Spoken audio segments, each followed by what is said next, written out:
വചനം തിരുവചനം മാനവരക്ഷാവചനം ഹൃദയങ്ങളെ ഒരുങ്ങിയിടുക വചനത്തെ എതിരേൽക്കാൻ.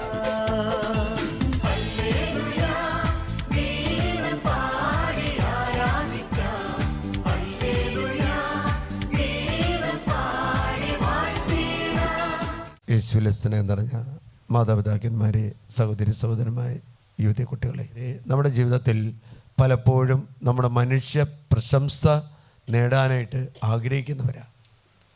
വിവാഹം കഴിഞ്ഞ ഒരു വ്യക്തി ജീവിത പങ്കാളിയെ എങ്ങനെ കയ്യിലെടുക്കാൻ പറ്റുമെന്നുള്ള ആലോചനയുമായിട്ടാണ് വിവാഹ ജീവിതത്തിൽ പരിചയം. അല്ലെങ്കിൽ മാതാപിതാക്കന്മാർ മക്കളെ എങ്ങനെ കയ്യിലെടുക്കാൻ പറ്റും, അല്ലെങ്കിൽ എങ്ങനെ അവർ ചേർത്ത് നിർത്താൻ പറ്റുമെന്നാണ് ചിന്തിക്കുന്നത്. ഓരോ പട്ടം കഴിയുന്ന വൈദികനും ഇടവകയിൽ ചെല്ലുമ്പോൾ ചിന്തിക്കുന്ന പ്രകാരമാണ്, ഇടവക ജനത്തെയും ഇടവകയിൽ വസിക്കുന്ന അക്രൈസ്തവരെയും എങ്ങനെ കയ്യിലെടുക്കാൻ പറ്റും, അല്ലെങ്കിൽ എങ്ങനെ ജനകീയനായിട്ട് മുന്നോട്ട് പോകാൻ പറ്റുമെന്നാണ് ചിന്തിക്കുന്നത്. ഏത് തലത്തിൽ, ഏത് രാഷ്ട്രീയ പാർട്ടിക്കാരായാലും ഏത് സമുദായമായാലും അങ്ങനെ തന്നെയാണ് ചിന്തിക്കുന്നത്. പലപ്പോഴും നമ്മൾ മനുഷ്യരെ കയ്യിലെടുക്കാൻ വേണ്ടി ഉപയോഗിക്കുന്ന ക്രിയകൾ അല്ലെങ്കിൽ പ്രവൃത്തികളെല്ലാം പരാജയപ്പെട്ടുകൊണ്ടിരിക്കാം. പഴയകാലത്ത് നമ്മുടെ ജോൺ മരിയ വിയാനിയും വിശുദ്ധരായ വൈദികരൊക്കെയും പള്ളിയിലേക്ക് ആളുകളെ കൂട്ടുന്നത് എങ്ങനെയാണെന്ന് വെച്ചാൽ റീൽസ് അയച്ചോ അല്ലെങ്കിൽ സോഷ്യൽ മീഡിയയിലോ പ്രചരിപ്പിച്ചല്ല, മറിച്ച് എന്താണ്, പള്ളിയിലിരുന്ന് പ്രാർത്ഥിച്ചാണ്. അവരാത്മീയ മേഖലയിൽ വളരണമെങ്കിൽ പള്ളികളിൽ നിന്നും പുരോഹിതൻ്റെ ശക്തമായിട്ടുള്ള പ്രാർത്ഥന ഉയരണം. അല്ലേരിക്കാം. അതുകൊണ്ട് ആർസലിൻ്റെ വികാരി എന്ന് ജോൺ മരിയ വിയാനി വിളിക്കുമ്പോൾ ആർസല്ല ജോണിൻ്റെ ജന്മസ്ഥലം, മരിയ വിയാനിയുടെ. പക്ഷേ ആർസ് ആർക്കും വേണ്ടായിരുന്നു. ആർക്കും വേണ്ടാത്ത ഒരു സ്ഥലത്തേക്ക് ആ പുരോഹിതനെ പിതാവ് അയച്ചപ്പോൾ ആ പിതാവിൻ്റെ കൽപ്പനയോടുകൂടി പോകുമ്പോൾ ദൈവത്തിൻ്റെ ആത്മാവ് ആ അച്ഛനിൽ നിറഞ്ഞിരുന്നു. അതുകൊണ്ട് അടയ്ക്കപ്പെട്ട ദേവാലയം തുറന്ന് വിശുദ്ധ കുർബാന അർപ്പിച്ചപ്പോൾ ലോകസുഖങ്ങളിൽ വ്യാപൃത ബ്രേക്ക് ഡാൻസും മദ്യവും മയക്കുമരുന്നും, ആ കാലഘട്ടത്തിൽ മയക്കുമരുന്നുണ്ടായി. മയക്കുമരുന്ന് അടിമയായ ജനങ്ങൾ ദേവാലയത്തിലേക്ക് വരുവാൻ തുടങ്ങിയത് കാരണം അവിടെ നിന്നൊരു വലിയ ശക്തി ഉയരാനായിട്ട് ഇടവന്നു. അല്ലെങ്കിൽ തീ കത്തിയാലാണ് അരി വേവുള്ളൂ, തീ കത്തിയില്ലെങ്കിൽ അരി വേവില്ല. അല്ലെലിയാം. അവിടെ നിന്ന് ഒരു നമുക്കറിയാം, ഈ എറണാകുളം അതിരൂപതയിൽ പുല്ലുവഴിയിൽ കിടക്കുന്ന ഒരു സിസ്റ്റർ ഇൻഡോറിൽ ചെന്നത് എന്തിനു വേണ്ടിയെന്ന് വെച്ചാൽ ഒരു ജോലിക്ക് വേണ്ടിയല്ല. അവിടെ ഇഷ്ടംപോലെ വിദ്യാഭ്യാസ സ്ഥാപനങ്ങളുണ്ട്, ഇഷ്ടംപോലെ ഹോസ്പിറ്റൽസ് ഉണ്ട്, അല്ലെങ്കിൽ ആതുരാലയങ്ങളുണ്ട്. മറിച്ച് എന്തിനു വേണ്ടിയാണ് പോയെന്ന് വെച്ചാൽ ഒറ്റ കാര്യമുള്ളൂ, ഈശോയെ കൊടുക്കുവാൻ വേണ്ടിയാണ്. ഈശോയെ ആ ജനത്തിന് അറിയാത്ത, അവിടെ ഹോസ്പിറ്റലിൽ ജോലി ചെയ്യാൻ ഇഷ്ടംപോലെ ആളുകളെ കിട്ടും, അല്ലെങ്കിൽ വേറെ സ്ഥലങ്ങളിൽ നിന്ന് വേറെ സംസ്ഥാനങ്ങളിൽ നിന്ന് ആളുകളെ ഇറക്കാൻ പറ്റും. പക്ഷേ വചനം കൊടുക്കണമെങ്കിൽ ക്രിസ്തുവിൻ്റെ അപ്പസ്തോലന്മാർ പോകണം, പോയാൽ മാത്രമേ വചനം കൊടുക്കാൻ പറ്റുള്ളൂ.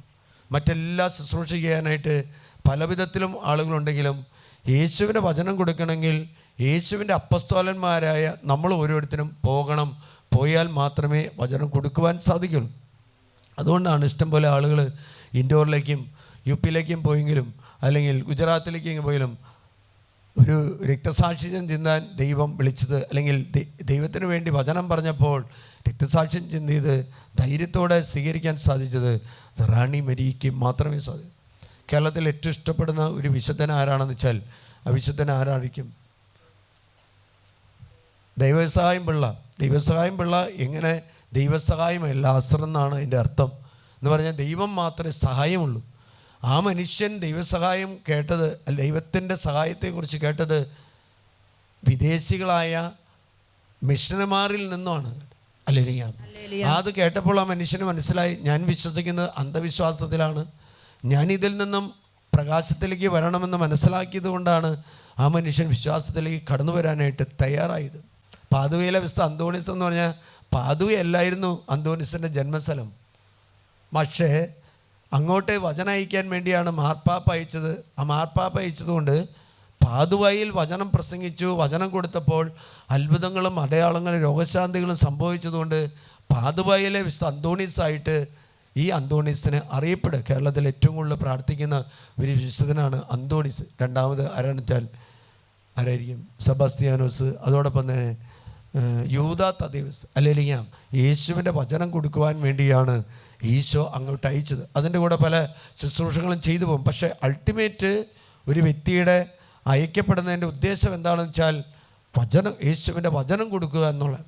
അതുകൊണ്ടാണ് ലൂക്കായുടെ സുവിശേഷത്തിൽ 13-ാം അധ്യായത്തിൽ 32-33 തിരുവചനത്തിൽ പ്രകാരം പറയാണ് ഈശോ പറയുന്നത്, ഞാൻ പിശാചുക്കളെ ബഹിഷ്കരിക്കുകയും രോഗസൗഖ്യങ്ങൾ നൽകുകയും എൻ്റെ ദൗത്യം പൂർത്തിയാക്കുകയും ചെയ്യും. അല്ലേലിയാ. ഒരു സഹോദരി ഇവിടെ വന്ന് പറഞ്ഞ പ്രകാരം അവർക്കാണ് ഒരു ഇഷ്ടംപോലെ ആസ്തിയുണ്ട്, ഇഷ്ടംപോലെ സ്വത്തുള്ള കുടുംബം. ഇവിടെ ഭർത്താവ് അറിയപ്പെടുന്ന പാലക്കാട്ടെ ഒരു ജനപ്രതിനിധിയാണ്. വർഷങ്ങളായിട്ട് ബാങ്കിൻ്റെ ഡയറക്ടർ ബോർഡിലെ പ്രധാനിയായിരുന്നു. അവർ ഒരു നിരാശ വന്നപ്പോൾ അവർ ആത്മഹത്യ ചെയ്യണമെന്ന് ചിന്തിച്ചിരിക്കുമ്പോഴാണ് 97-98 കാലഘട്ടത്തിൽ കോട്ടമൈതാനത്ത് ഒരു വലിയ കൺവെൻഷൻ നടത്തി. നയിക്കനാമർമ്മലച്ഛനും മറ്റു അച്ഛന്മാരും വന്ന് ഉള്ള ഒരു കൺവെൻഷനായിരുന്നു. ആ കൺവെൻഷനിൽ നിരാശപ്പെട്ട് ആത്മഹത്യ ചെയ്യാൻ പോകുന്ന ഈ കുടുംബം, ഭാര്യയും ഭർത്താവും കൂടി അവിടെ വന്നിരുന്ന് വചനം കേട്ടപ്പോൾ അവർക്ക് മനസ്സിലായി ആത്മഹത്യ ചെയ്യാൻ പാടില്ല, ആത്മഹത്യ ചെയ്യുന്നത് പാപമാണെന്ന് തിരിച്ചറിഞ്ഞു. അല്ലേലിയ. അങ്ങനെ രണ്ട് വ്യക്തികളും ആത്മഹത്യയിൽ നിന്ന് പിന്തിരിയുന്നതിൻ്റെ കാരണം എന്താണെന്ന് വെച്ചാൽ ഈശോയുടെ വചനം അവർ കേട്ടപ്പോഴാണ്. അല്ലേലിയ. ഈശോയുടെ വചനം കേട്ടപ്പോഴാണ് അവർക്ക് ആത്മഹത്യ അല്ലെങ്കിൽ കൊലപാതകം, ഭ്രൂണഹത്യ അങ്ങനെയുള്ള മേഖല തെറ്റാണെന്ന് തിരിച്ചറിഞ്ഞത് യേശുവിനെ ലഭിച്ചപ്പോഴാണ്. ആ സഹോദരി പറഞ്ഞത് പ്രകാരമാണ്, ഈ വചനം ഞങ്ങളൊരു 10-25 വർഷം മുമ്പ് ജീവിച്ചിട്ടുണ്ടെങ്കിൽ ഞങ്ങളുടെ കുടുംബത്തിൽ മക്കളുണ്ടായേനെ, ഞങ്ങൾക്ക് രോഗങ്ങൾ വരില്ല, ഞങ്ങൾക്ക് നിരാശ വരില്ലായിരുന്നു. അല്ലേലിയ. അപ്പം കൊടുക്കേണ്ട വചനം കൊടുക്കാൻ വേണ്ടിയാണ് നമ്മളെ ദൈവം ഓരോ ദേശത്തേക്കും അയക്കുന്നത്. അല്ലേലിയാം. എന്നെ എറണാകുളം രൂപതയിൽ നിന്ന് പാലക്കാട്ടേക്ക് അയച്ചത് ഈശോയുടെ വചനം കൊടുക്കാൻ. ഞാൻ ആദ്യ കാലഘട്ടത്തിൽ ചെന്ന ഇടവകയിൽ നമുക്ക് ഇടവക ജനത്തെ എങ്ങനെ കൂട്ടി യോജിപ്പിക്കണമെന്ന് ചിന്തിച്ചപ്പോൾ എല്ലാവിധ മേഖലയിലും സഹകരിച്ച് പ്രവർത്തിക്കാൻ തുടങ്ങി. അല്ലേലിയാം. ഇടവക ജനത്തിനും അക്രൈസ്തവർക്കും ഞാൻ ഇടവകയിൽ വലിയ ഇഷ്ടപ്പെട്ട ഒരു വൈദികനായിട്ട് മാറി. പിന്നീടാണ് തിരിച്ചറിയുന്നത് നമ്മളെല്ലാ പ്രവൃത്തിയിലും സമൂഹത്തിൻ്റെ മനുഷ്യന് ആവശ്യമായിട്ടുള്ള കാര്യങ്ങൾ ചെയ്യണം, പക്ഷേ മറ്റുള്ള മതവിഭാഗങ്ങളുടെ ആചാരങ്ങളിൽ പോയി പങ്കെടുക്കുകയോ അതിൽ നമ്മൾ സഹകരിക്കേണ്ടത് ആവശ്യകത നമുക്കില്ല. അത് ഓരോ മതത്തിനും ഓരോ ദൈവത്തിലാണ് ആരാധന. എന്തുകൊണ്ടാണ് ഇത്രമാത്രം മതസമൂഹം ഉണ്ടായിട്ടും ഈശോ കടന്നു വന്നതെന്ന് വെച്ചാൽ ഏക സത്യ ദൈവത്തെക്കുറിച്ച് പഠിപ്പിക്കുന്ന പഠന രീതി ഇല്ലാതെ ഇരുന്നതുകൊണ്ടാണ് ഈശോ കടന്നു വന്നത്. തോമസ് ലീഗ ഭാരതത്തിൽ വന്നത് എങ്ങനെയാണെന്ന ചരിത്രം പറയുന്നത്, വചനം പറയാനെന്ന് പറയുമ്പോൾ മറ്റ് സമുദായങ്ങൾ പറയുന്നത് രാജാവിന് കൊട്ടാരം പണിയാൻ വേണ്ടിയാണ് കടന്നത്. കാരണം തോമസ് ലീഗ ഒരു പണിക്കാരനായിരുന്നു, ഒരു ശില്പിയായിരുന്നു. അതുകൊണ്ട് ഇവിടുത്തെ രാജാവ് അവിടെ ചെന്ന് അന്വേഷിച്ചു എന്ന് പറഞ്ഞ് ഇവിടെ പണിയാൻ, അങ്ങനെ ഒരു സഭാചരിത്രത്തിൽ നമ്മൾ കാണുന്നുണ്ട്, കൊട്ടാരം പണിയാൻ വേണ്ടി ആഗ്രഹിച്ചു ചെന്നു. അങ്ങനെ ശില്പിയായ തോമസ് ലീഗയെ കണ്ടു. ആ ശില്പിയായ തോമസ് ലീഗ ഭാരതത്തിൽ വന്നു. ഈ രാജാവിന് വേണ്ടി ഭവനം പണിയുന്ന, കൊട്ടാരം പണിയുന്നതിന് ഫലമായിട്ട് ആ കിട്ടിയ ഫണ്ട് ഉപയോഗിച്ച് പാവപ്പെട്ടവരെ സഹായിക്കുകയും അങ്ങനെ ചെയ്തു എന്ന്. അവസാനം രാജാവ് കടന്നു വന്നു എന്നുള്ളൊരു ചരിത്രം കിടപ്പുണ്ട്. അല്ലേലിയാം. അതുകൊണ്ട് നമുക്ക് അത് വിശുദ്ധ ഗ്രന്ഥത്തിൽ തന്നെ നമ്മളും ഇന്ത്യയും വിദേശ രാജ്യങ്ങളുമായിട്ട് വലിയ ബന്ധങ്ങളുണ്ടായിരുന്നെന്ന് പഴയ നിയമ ഗ്രന്ഥങ്ങളിൽ വ്യക്തമായിട്ട് 4-5 പ്രാവശ്യം ഇന്ത്യ എന്ന വാക്ക് അവിടെ ഉപയോഗിക്കുന്നുണ്ട്. അപ്പോൾ തോമസ് ലീഗ ഭാരതത്തിലേക്ക് വന്നത് സുവിശേഷം പ്രസംഗിക്കാനാണ്. പക്ഷേ അതിൻ്റെ പിന്നിൽ ചില ചരിത്രങ്ങൾ കിടപ്പുന്നുണ്ടെങ്കിൽ നമ്മൾ ഓരോരുത്തരും ഓരോ ദേശങ്ങളിലേക്ക് പോകുന്നത് എന്തിനു വേണ്ടിയാണെന്ന് വെച്ചാൽ ഈശോയെ കൊടുക്കാൻ വേണ്ടിയാണ്, ഈശോയുടെ വചനം കൊടുക്കാൻ വേണ്ടി. അല്ലേലിയാം. ഇപ്രകാരം യെശയ്യാ പ്രവാചന പുസ്തകത്തിൽ 49-ാം അധ്യായത്തിൽ 5-6 തിരുവചനത്തിൽ പ്രകാരം പറയുന്നുണ്ട്, യാക്കോബിനെ തിരികെ കൊണ്ടുവരാനും ഇസ്രായേലിനെ തന്റെ അടുക്കൽ ഒന്നിച്ചു ചേർക്കുവാനും ഗർഭത്തിൽ വെച്ച് തന്നെ എന്നെ തന്റെ ദാസനായി രൂപപ്പെടുത്തിയ. കണ്ടോ, യാക്കോബിനെ തിരികെ കൊണ്ടുവരിക, ഇസ്രായേലിനെ അടുക്കൽ ഒന്നിപ്പിച്ച് ചേർക്കുക, ഗർഭത്തിൽ വെച്ച് തന്നെ എന്നെ തന്റെ ദാസനായി. തൊട്ടടുത്ത വചനം വൈകി, കർത്താവ് എന്നെ ആദരിക്കുകയും എന്റെ ദൈവം എനിക്ക് ശക്തിയാവുകയും ചെയ്തിരിക്കുന്നു. വീണ്ടും വായിക്കുക. അവിടുന്ന് അരുളി ചെയ്യുന്നു, യാക്കോബിന്റെ ഗോത്രങ്ങളെ ഉയർത്തുക, ഇസ്രായേൽ അവശേഷിച്ചിരിക്കുന്നവരെ ഉദ്ധരിക്കാനും നീ എന്റെ ദാസനായിരിക്കുക. വീണ്ടും പറയാണ്, എന്റെ രക്ഷ ലോക അതിർത്തി വരെ എത്തുന്നതിന് ഞാൻ നിന്നെ ലോകത്തിന്റെ പ്രകാശമായി നൽകും. ഹല്ലേലൂയ. അപ്പൊ ഇസ്രായേലിനെയും യാക്കോബിനെയും യോജിപ്പിക്കുക, ഉയർത്തുക. തകർന്നു കിടക്കുന്ന ബന്ധങ്ങളെ പുനഃസ്ഥാപിക്കാൻ വേണ്ടിയാണ് ദൈവം അയച്ചിരിക്കുന്നതെന്നാണ് യെശയ്യാ ദിവ്യ പ്രവാചകന്റെ പുസ്തകത്തിൽ വ്യക്തമായിട്ട് പറയുന്നത്. ഹല്ലേലൂയ. അപ്പം നമ്മൾ ഓരോ ദേശങ്ങളിലേക്കും അയക്കുന്നത് എന്തിനു വേണ്ടിയാണെന്ന് വെച്ചാൽ, ആ ദേശങ്ങളിൽ വിശ്വാസം നഷ്ടപ്പെട്ട് ജീവിക്കുന്ന, വിശ്വാസം അറിയാതെ ജീവിക്കുന്ന ഓരോ മനുഷ്യരെയും ഉയർത്തുവാൻ വേണ്ടിയാണ് നമ്മളെ അയക്കുന്നത്. ഹല്ലേലൂയ. നിങ്ങളുടെ ജീവിത പങ്കാളി നിങ്ങളെ വിവാഹം ചെയ്ത് ഓരോ ദേശത്തേക്കും ചെല്ലുമ്പോൾ ആ ദേശത്തുള്ള ദുരാചാരങ്ങളോ ചെയ്ത് ജീവിക്കാൻ വേണ്ടിയാണോ നമ്മളെ അയക്കുന്നത്? അല്ലല്ലോ. ആ ദേശത്ത്, ആ കുടുംബത്തിൽ, ആ സമുദായത്തിൽ, ആ തലമുറയിൽ വിശ്വാസത്തിൻ്റെ ദീപശിഖയായിട്ട് വളരാൻ വേണ്ടിയാണ് നമ്മൾ ഓരോരുത്തരും ദൈവം അയച്ചിരിക്കുന്നത്. ഹല്ലേലൂയ. അതുകൊണ്ട് യാക്കോബിൻ്റെ ഗോത്രങ്ങൾ ഉയർത്തുക, ഇസ്രായേലിനെ ഒന്നിപ്പിച്ച് ചേർക്കുക. ഈശോയുടെ 12 ഗോത്രങ്ങളെ കുറിച്ചാണ് അവിടെ പറയുന്നത്. ഹല്ലേലൂയ. അതുകൊണ്ട് നമ്മൾ ഓരോ ദേശത്തേക്ക് പോകുമ്പോഴും ആ ദേശത്ത് വിശ്വാസം കൊടുക്കുന്ന വ്യക്തികളായിട്ട് മാറണം. ഞാൻ ഓർക്കാണ്, ഒരു കാലഘട്ടത്തിൽ യൂറോപ്പിൽ, പ്രത്യേകിച്ച് UK അടയ്ക്കപ്പെട്ട പള്ളികളൊക്കെ തുറക്കാനുള്ള കാരണം എന്താണെന്ന് വെച്ചാൽ എന്തായിരിക്കും? കേരളത്തിൽ നിന്ന് പോയ നമ്മുടെ പൂർവ്വികരുടെ പ്രാർത്ഥന ഫലമായിട്ടാണ് അടയ്ക്കപ്പെട്ട പള്ളികളെല്ലാം വിലയ്ക്ക് വാങ്ങി അവിടെ വിശുദ്ധ കുർബാന തുടങ്ങിയത്. ഹല്ലേലൂയ. നമ്മുടെ സോജിച്ചനും മറ്റു പല അച്ഛന്മാരും നമ്മുടെ ഈ രൂപതയിൽ നിന്നും വ്യത്യസ്ത രൂപതകളിൽ ചെന്ന് അവരെ പ്രാർത്ഥിക്കാൻ പഠിപ്പിച്ചപ്പോൾ അവരെ പ്രാർത്ഥനയിൽ നിലപ്പോൾ പോയവർക്ക് പ്രാർത്ഥനയുണ്ട്. കാരണം അച്ഛന്മാരെല്ലാം മുമ്പ് പോയത് ജോലിക്ക് വേണ്ടി, പഠനത്തിന് വേണ്ടി ആളുകളാണ് പോയത്.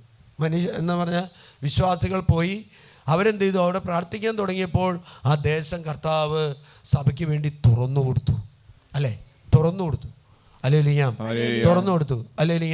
ഓസ്ട്രേലിയയിൽ പിതാവ് വന്നിട്ട് പറഞ്ഞു, അവിടുത്തെ വിശ്വാസികൾ വിശ്വാസം കണ്ടത് കൂടുതൽ പ്രാർത്ഥിക്കാൻ തുടങ്ങുന്ന നമ്മുടെ മക്കൾ ഈ പള്ളിയിലേക്ക് പോകുന്നതും മാതാപിതാക്കന്മാരോടൊപ്പം പള്ളിയിലേക്ക് പോകുന്നത് കണ്ടപ്പോൾ അവിടുത്തെ കുട്ടികൾക്ക് വലിയ അത്ഭുതമായി. അടയ്ക്കപ്പെട്ട പള്ളികളൊക്കെ തുറക്കാനുള്ള കാരണം എന്താണെന്നാൽ വിശ്വാസികളായ നമ്മുടെ കുടുംബങ്ങളിൽ നിന്ന് പോയ മാതാപിതാക്കന്മാരും യുവതിവാക്കളുടെയും പ്രാർത്ഥനയുടെ ഫലമായിട്ട് ആ ദേശങ്ങളെ കർത്താവ് തുറന്നു നൽകാനായിട്ട് ഇടവന്നു. അടയ്ക്കപ്പെട്ട പള്ളികളെല്ലാം നമ്മുടെ മക്കൾ ലോണെടുത്തും പല വിധത്തിൽ സ്വരൂപിച്ച് അവർ വിലയ്ക്ക് വാങ്ങിയപ്പോൾ ദൈവത്തിൻ്റെ ശക്തി അവിടെ പ്രകടമായി. അപ്പോൾ എന്താ, കൂടുതൽ ആളുകൾ അങ്ങോട്ട് പോകാൻ തുടങ്ങി. ഹല്ലേലൂയ. കാനഡയിലുണ്ടായ സംഭവം അതാണ്. അവിടെ ബ്ലാക്ക് മാസ് നടത്തുന്നവർ പബ്ലിക്കായിട്ട് ബ്ലാക്ക് മാസ് നടത്തുമെന്ന് അവർ പരസ്യം കൊടുത്ത് ചെയ്തപ്പോൾ അതിനെതിരെ പ്രതികരിക്കാനായിട്ട് മുന്നോട്ട് വന്നത് ആരാണെന്ന് വെച്ചാൽ ഏറ്റവും കൂടുതൽ അവിടുത്തെ ജനങ്ങളുണ്ട്. അതിൻ്റെ ഒപ്പം നിന്നത് നമ്മുടെ ഇവിടെ നിന്ന് പോയ യുവതിവാക്കളായിരുന്നു. അവർ അഖണ്ഡ ജപമാല ചൊല്ലിയാണ് അത് പ്രാർത്ഥിച്ചത്. അതിൻ്റെ ഫലമായിട്ട് ആ ബ്ലാക്ക് മാസ് നടത്തുന്ന പ്രവർത്തകർ അവിടെ നിന്ന് പിന്തിരിഞ്ഞു. അത് ചെയ്യാനായിട്ട് ഇടവന്നില്ല. കാനഡയിൽ നമുക്ക് വിശ്വാസം തുറന്നു നമ്മുടെ രൂപത നിന്നുള്ളൊരു പിതാവാണ് അങ്ങോട്ട് പോയത്. ആ വിശ്വാസം പകർന്നു നിന്ന് ആരാണെന്ന് വെച്ചാൽ നമ്മുടെ ഇവിടെ നിന്ന് പോയ നമ്മുടെ കുടുംബങ്ങളിൽ വളർന്ന് വിശ്വാസം പരിശീലിച്ച് വിശ്വാസം കണ്ട് മാതാപിതാക്കന്മാരുടെ ത്യാഗപൂർണമായ വിശ്വാസം കണ്ട ആ മക്കൾ പോയപ്പോൾ അവിടെ തുറന്നു തരാനുള്ള കാരണം എന്താ പറഞ്ഞാൽ, പോയപ്പോൾ അവിടെ കൂടെ ദൈവത്തിൻ്റെ ആത്മാവ് അവരിൽ വസിച്ചിരുന്നു. സൗദി അറേബ്യയിൽ പോകുന്ന മക്കൾ നമുക്കറിയാം, അവിടെ വിശുദ്ധ കുർബാനയ്ക്ക് വിശുദ്ധ കുർബാന അവർ രഹസ്യത്തിൽ അർപ്പിക്കുമായിരുന്നു. അവർ പ്രാർത്ഥന കൂട്ടായ്മകളുണ്ടാക്കി. അതുകൊണ്ട് ഇപ്പോൾ അറിയപ്പെടുന്ന ചെറിയ രീതിയിൽ ചെറിയ അനുവാദത്തോടു കൂടി കുർബാന അർപ്പിക്കപ്പെടുവാൻ സാധ്യതയുണ്ട്. എന്നാൽ ഈ സൗദി അറേബ്യയിലേക്കും ഈ ദുബായിലേക്കും ഈ അബുദാബിയിലേക്കും അല്ലെങ്കിൽ കുവൈറ്റ്, ഖത്തർ ഇങ്ങനെയുള്ള ദേശങ്ങളിലേക്ക് പോകുമ്പോൾ അവിടുത്തെ ദേശത്തിൻ്റെ ആചാരങ്ങളിൽപ്പെട്ട് ജീവിക്കുന്ന മക്കളുമുണ്ട്. അങ്ങനെ ചെയ്യാൻ വേണ്ടിയല്ല ദൈവം നമ്മളെ അയക്കുന്നത്. ദൈവം നമ്മളെ അയക്കുന്നുണ്ടെങ്കിൽ സത്യവിശ്വാസികളായ നമ്മളെ അയക്കുന്നതിൻ്റെ കാരണം എന്താണെന്ന് വെച്ചാൽ അവിടെയുള്ള ജനത്തിന് വിശ്വാസം പകർന്നു കൊടുക്കാൻ വേണ്ടിയാണ്. ഹല്ലേലൂയ. ഹല്ലേലൂയ. ഹല്ലേലൂയ. വിശ്വാസം പകർന്നു കൊടുക്കാൻ വേണ്ടിയാ. ഹല്ലേലൂയ. അതുകൊണ്ട് ഈ കാലഘട്ടത്തിൽ നമ്മുടെ കുട്ടികൾ പോകുമ്പോൾ നമുക്ക് അത്രമാത്രം നമ്മുടെ കുടുംബത്തിൽ നിന്ന് പരിശീലിപ്പിച്ച് വിടുന്ന പരിശീലനമുണ്ടോ എന്ന് സംശയമുണ്ട്. കാരണം ഇവിടെ നിന്ന് പോകുന്ന കുട്ടികൾ അവിടെ ചെയ്യുന്ന പ്രവൃത്തികൾ കേൾക്കുമ്പോൾ അതിൻ്റെ ഫീഡ്ബാക്ക് കേൾക്കുമ്പോൾ വൈദികർ പറയുമ്പോൾ അല്ലെങ്കിൽ സമൂഹം പറയുമ്പോൾ ദമ്പതിമാർ തന്നെ ജീവിത സഖിയെ ഉപേക്ഷിച്ച് പോരുമ്പോൾ ആ മേഖലയിൽ വിശ്വാസമുണ്ടായിരുന്നൊരു കാലഘട്ടം കഴിഞ്ഞു. ഇന്ന് നമ്മുടെ കുട്ടികളും അതേ ദേശത്ത് അതേ ആചാരങ്ങളിൽ പെട്ട് ജീവിക്കാനായിട്ട് അവർ തയ്യാറാവും. ഒരു പയ്യൻ, എനിക്കറിയാവുന്നൊരു പയ്യൻ, അവൻ ഇവിടുത്തെ ഭാര്യേനെ വിദേശത്തേക്ക് അയച്ചപ്പോൾ ഞാൻ പറഞ്ഞു, നിൻ്റെ ഭാര്യയ്ക്ക് നിനക്ക് ന്യായമായിട്ടുള്ള ശമ്പളം അവിടെയുണ്ട്, നീ ഇവിടെ ജീവിക്കുന്നതായിരിക്കും നല്ലത്. അപ്പോൾ അവൻ പറഞ്ഞു, ഇല്ല അച്ഛാ, വിദേശത്ത് അവൾക്ക് വലിയ ആഗ്രഹമാണ് വിദേശത്ത് പോയി ജോലി ചെയ്യണമെന്ന്. അവളൊരു നല്ലൊരു കോഴ്സാണ് പഠിച്ചിരിക്കുന്നത്, ഒരു മെഡിക്കൽ ഇതായിട്ട്, നേഴ്സൊന്നുമല്ല, നേഴ്സിനെയൊക്കെ. അങ്ങനെ അവൻ പലിശയ്ക്ക് പണം എടുത്ത് പല വിധത്തിൽ ഫണ്ടുകളുണ്ടാക്കി ഡെപ്പോസിറ്റ് ചെയ്ത് ഉള്ള വിദേശത്തേക്ക് അയച്ചു. വിദേശത്ത് നിന്ന് അവിടെ ചെന്ന് കഴിഞ്ഞപ്പോൾ ആ ആചാരങ്ങളിൽപ്പെട്ട് ആ രീതി ബ്രേക്ക് ഡാൻസും മദ്യവും മയക്കുമരുന്നും മറ്റുള്ള യുവാക്കളുടെയും യുവതികളുടെ കൂടെ ഡാൻസ് ചെയ്യുന്ന ഒരു രീതിയിൽ നമ്മുടെ മക്കൾ മാറിയപ്പോൾ ഇവൻ ഇവിടെ നിന്ന് സ്വന്തമായി അവരൊന്നിച്ച് ജീവിക്കാമെന്ന് വിചാരിച്ച് കൊച്ചിനെയും കൂട്ടി ചെന്നപ്പോൾ കാണുന്ന ജീവിത രീതി അവന് ഇഷ്ടപ്പെട്ടില്ല. അപ്പോൾ അവൾ പറഞ്ഞു, ഇതാണ് നമ്മുടെ ജീവിതം, ഇതൊക്കെയാണ് നമുക്ക് ആനന്ദിക്കുക, ആഹ്ലാദിക്കുക, കിട്ടുന്ന സമയം വിനിയോഗിക്കുക. അവൻ 1.5 മാസം പിടിച്ചു നിന്നു. 1.5 മാസം കഴിഞ്ഞപ്പോൾ അവളോട് പറഞ്ഞു, നമുക്ക് പിരിയാം.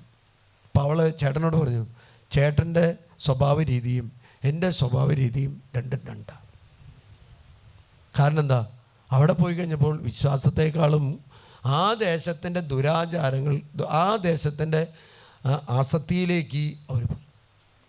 ഓരോ പാപത്തിനും ഓരോ ആസക്തിയുണ്ട്. ഹല്ലേലൂയ. ഒരു പയ്യൻ ഒരു ചേട്ടനോട് ചോദിക്കുക, ഈ ശുശ്രൂഷയിൽ വന്നാൽ, ചേട്ടാ എനിക്കൊരു പ്രശ്നമുണ്ട്, ആരും പറയുന്നൊരു പ്രശ്നമില്ല, ബ്ലൂ ഫിലിമിന് ഞാൻ അടിമയാണ്, ഞാനതെങ്ങനെ മാറ്റണമെന്ന് ചിന്തിച്ചുകൊണ്ടിരിക്കുകയാണ്, അതിന് എവിടെ പോകേണ്ടതെന്ന്. അപ്പോൾ ഈ സഹോദരൻ, ഈ ഇവിടെയുള്ള ശുശ്രൂഷൻ പറഞ്ഞു, അച്ഛന്മാർ ബ്ലൂ ഫിലിം ബന്ധിച്ചാൽ പോവോ ചേട്ടോ, ക്രിസ്ത്യാനിക്ക് പോലും പൗരോഹിത്യത്തിൽ വിശ്വാസം. ബ്ലൂ ഫിലിം അടിമയെ എത്രയോ പിള്ളേരെ നമ്മൾ ബന്ധിച്ച് വിടുന്നു, ബ്ലൂ ഫിലിം വിട്ടു. കാരണം അത് ഡെലിവറൻസ് കിട്ടണമെങ്കിൽ ഈശോ ഇടപെട്ടാൽ മാത്രമേ കിട്ടൂ. ഇവിടുത്തെ ഡെലിവറൻസ് കണ്ട ഒരു കുടുംബം എപ്രകാരം പറയാം, മകള് കൊക്കോക്കോളയ്ക്ക് അടിമയാണ്. നിങ്ങൾ വിചാരിക്കും കൊക്കോക്കോള അടിമയാണെന്ന് വെച്ചാൽ അടിമയാവും. ചിലവർക്ക് ഭക്ഷപദാർത്ഥങ്ങളോട് അടിമയാണ്. ചില കുടുംബനാഥന്മാർക്ക് ചായ മാത്രം കിട്ടിയാൽ മതി, വേറെ ഒന്നും വേണ്ട. ഞാൻ ആദ്യത്തെ ഇടവകയിൽ 3 ഏക്കർ ഒരു ചേട്ടൻ ഒരു ചായക്കടയിൽ ചായ കുടിച്ചാണ് ആ 3 ഏക്കറും എഴുതി കൊടുത്തത്. അപ്പോൾ ചായ കുടിയുടെ ഒരു ആസക്തി അവനിൽ വെച്ചു. ഹല്ലേലൂയ. ഈ സഹോദരൻ എനിക്ക് എഴുതിയിരിക്കുക, അച്ഛാ എനിക്ക് വേണ്ടി പ്രാർത്ഥിക്കേണ്ടത് ഒരു കാര്യമാണ്, എൻ്റെ മകള് ഇന്ന് കൊക്കോക്കോളയ്ക്ക് അടിമയാണ്, കൊക്കോക്കോളയുടെ ആധിപത്യ ശക്തി വിട്ടുപോകാൻ വേണ്ടി ഒന്ന് പ്രാർത്ഥിക്കാമോ വെച്ചാൽ. ഹല്ലേലൂയ. ഒരു മകൻ, ഞാനൊരു ഉൾപ്രദേശത്തിരുന്നപ്പോൾ, അകമലമാരത്തിരുന്നപ്പോൾ, വണ്ടിയൊന്നും അധികം ഇല്ലാത്ത സ്ഥലം, 1-2 വണ്ടിയുള്ളൂ. അവനവിടെ ഒരു 10-11 മണിയായിപ്പോൾ വന്നിരിക്കുക. ഞാൻ ചോദിച്ചു, എന്തിനാണെന്ന് പറഞ്ഞു. ഞാൻ അച്ഛനെ കണ്ടൊന്ന് പ്രാർത്ഥിക്കാമോ, ഞാൻ തൃശ്ശൂർ ഭാഗത്തുനിന്ന് വരുന്നത്. എന്താണ്? അവൻ പറഞ്ഞു, ഞാൻ സോഷ്യൽ മീഡിയയ്ക്ക് അടിമയാണ് അച്ഛാ, എനിക്ക് സോഷ്യൽ മീഡിയയിൽ നിന്ന് ഓവർകം ചെയ്യണം, എനിക്ക് ഉപേക്ഷിക്കണം. ഹല്ലേലൂയ. ഞാൻ അവനെ പള്ളിയിൽ കയറ്റി കുറേ നേരം പ്രാർത്ഥിച്ചിട്ട് അവൻ്റെ തലയിൽ കൈവച്ച് പ്രാർത്ഥിച്ചു വിട്ടപ്പോൾ അവൻ പിന്നീട് പറയാണ്, ഞാൻ സോഷ്യൽ മീഡിയയുടെ ആധിപത്യ ശക്തിയിൽ നിന്നും വിട്ടുമാറിയെന്ന് മാത്രമല്ല, വാട്സപ്പ് അങ്ങനെയുള്ള സാധനം ഞാൻ ഉപേക്ഷിച്ചു വെച്ച.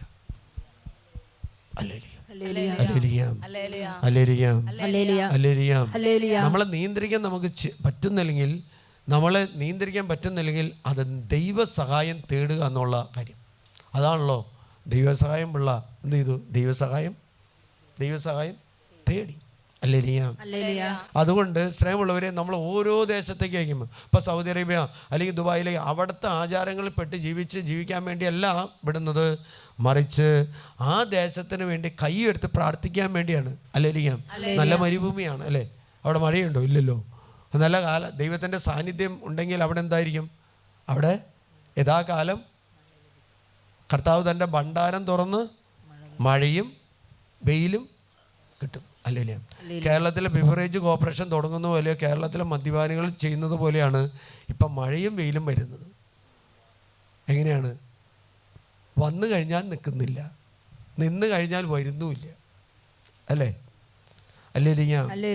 യുദ്ധകാല അടിസ്ഥാനത്തിൽ നമ്മുടെ വെള്ളപ്പൊക്കത്തിൻ്റെ സമയത്ത് ആളുകളെ ഇറക്കിയതുപോലെയാണ് ഹിറ്റാച്ചിക്കും JCBക്കാണ് മുകളിൽ നിന്ന് ആളുകളെ ഇറക്കുന്നത്. എന്ന് പറഞ്ഞാൽ ഈ കേരളത്തിൽ ഇന്ന് പാപം വർദ്ധിക്കുന്ന ഒരു സമയമാണ്. അല്ലേ? കേരളത്തിൽ കാരണം ഏറ്റവും കൂടുതൽ വിശ്വാസികളുള്ള സ്ഥലമാണ്, ഏറ്റവും കൂടുതൽ ആരാധന ഉയർന്നൊരു സ്ഥലമാണ്. പക്ഷേ ഇന്ന് വിശ്വാസത്തെക്കാളും കൂടുതൽ ഉയരുന്നത് അന്ധവിശ്വാസങ്ങളാണ്. അതെ, രണ്ടാമത്തെ വചനം നമുക്ക് നോക്കാം. ജെറമിയ പ്രവാചക പുസ്തകത്തിൽ ഇതേപോലെ തന്നെ പറയും. ജെറമിയ 15:20 പറയാം, ഞാൻ നിന്നെ പിത്തള കോട്ടയായി നിന്നെ ഞാൻ ഉയർത്തും. 15:20 പറയാണ്, ഈ ജനത്തിന് മുമ്പിൽ ഒരു പിത്തള കോട്ടയായിട്ട് നിന്നെ ഞാൻ. അപ്പം നമ്മുടെ മക്കൾ, നമ്മുടെ കുടുംബാംഗങ്ങൾ ഓരോ ദേശത്ത് ചെല്ലുമ്പോഴും അല്ലെങ്കിൽ വിവാഹ ബന്ധത്തിലൂടെ ഓരോ ദേശത്തിലേക്ക് ചെല്ലുമ്പോഴും അല്ലെങ്കിൽ വിവാഹം കഴിഞ്ഞിട്ട് ദമ്പതിമാർ വിദേശ രാജ്യങ്ങളിലോ മറ്റ് സംസ്ഥാനങ്ങളിലേക്കോ ജോലിക്ക് വേണ്ടി പോകുമ്പോഴും ദൈവം പറയുന്നൊരു കാര്യപ്രകാരമാണ്, നിന്നെ ഞാൻ ഒരു പിത്തള കോട്ടയായിട്ട് ഞാൻ അവിടെ ഉയർത്തും. അല്ലേരിയാം? അവരെന്നോട് യുദ്ധം ചെയ്യും, അവർ വിജയിക്കില്ല. കാരണം എന്താ? വിശ്വാസം. ഈ ലോകമെന്ന് പറയുന്നത് യുദ്ധക്കളമാണ്. അല്ലേരിയാം? മെറ്റീരിയൽ കൊണ്ടല്ല ലോകം പോകുന്നത്, ആണോ? ലോകം പോകുന്ന രണ്ട് ശക്തികൾ കൊണ്ടാണ്. Holy spirit and evil spirit. Holy spirit എവിടെ തുടങ്ങുന്നത്? ഉൽപ്പത്തി തുടങ്ങിക്കഴിഞ്ഞാൽ വെളിപാട് വരെ അതിനെക്കുറിച്ചാണ് പറയുന്നത്. അല്ലേലിയ? വിശുദ്ധ ഗ്രന്ഥം മുഴുവനും പറയുന്നൊരു കാര്യം ഏതാണെന്ന് വെച്ചാൽ ദ ഹോളി സ്പിരിറ്റിനെ കുറിച്ച്, ദൈവത്തിൻ്റെ ആത്മാവിനെ കുറിച്ചാണ്. പഴയ നിയമത്തിൽ പരിശുദ്ധ ആത്മാവിനെ കുറിച്ചാണ് പറയുന്നതെങ്കിൽ പുതിയ നിയമത്തിലേക്ക് വരുമ്പോൾ ഈശോ പറയുന്നുണ്ട്, അവനാണ് സഹായകൻ. മനുഷ്യന് അസാധ്യമായിട്ടുള്ള കാര്യങ്ങൾ, മനുഷ്യന് ചെയ്യാൻ പറ്റാത്ത മേഖലകളും ചെയ്യാവുന്ന മേഖലകളും മനുഷ്യനെ സഹായിക്കാൻ വേണ്ടി ദൈവം നൽകിയിരിക്കുന്ന ഒരു വ്യക്തിയാണ് ദ ഹോളി സ്പിരിറ്റ്. യേശു എപ്പോഴും പറയുന്നൊരു കാര്യം, പിതാവിൻ്റെ വാഗ്ദാനമേ പരിശുദ്ധാത്മാവിനെ നിങ്ങൾ സ്വീകരിക്കണം. അല്ലേലിയ? 12 അപ്പസ്തോലന്മാർ അപ്പസ്തോല പ്രവർത്തനത്തിൽ 1-ാമത്തെ അധ്യായം 7-ാമത്തെ അവരൊന്നിച്ചു കൂടിയപ്പോൾ ഒന്നുണ്ടായി, ഒരു വലിയൊരു കൊടുങ്കാറ്റടിച്ചു.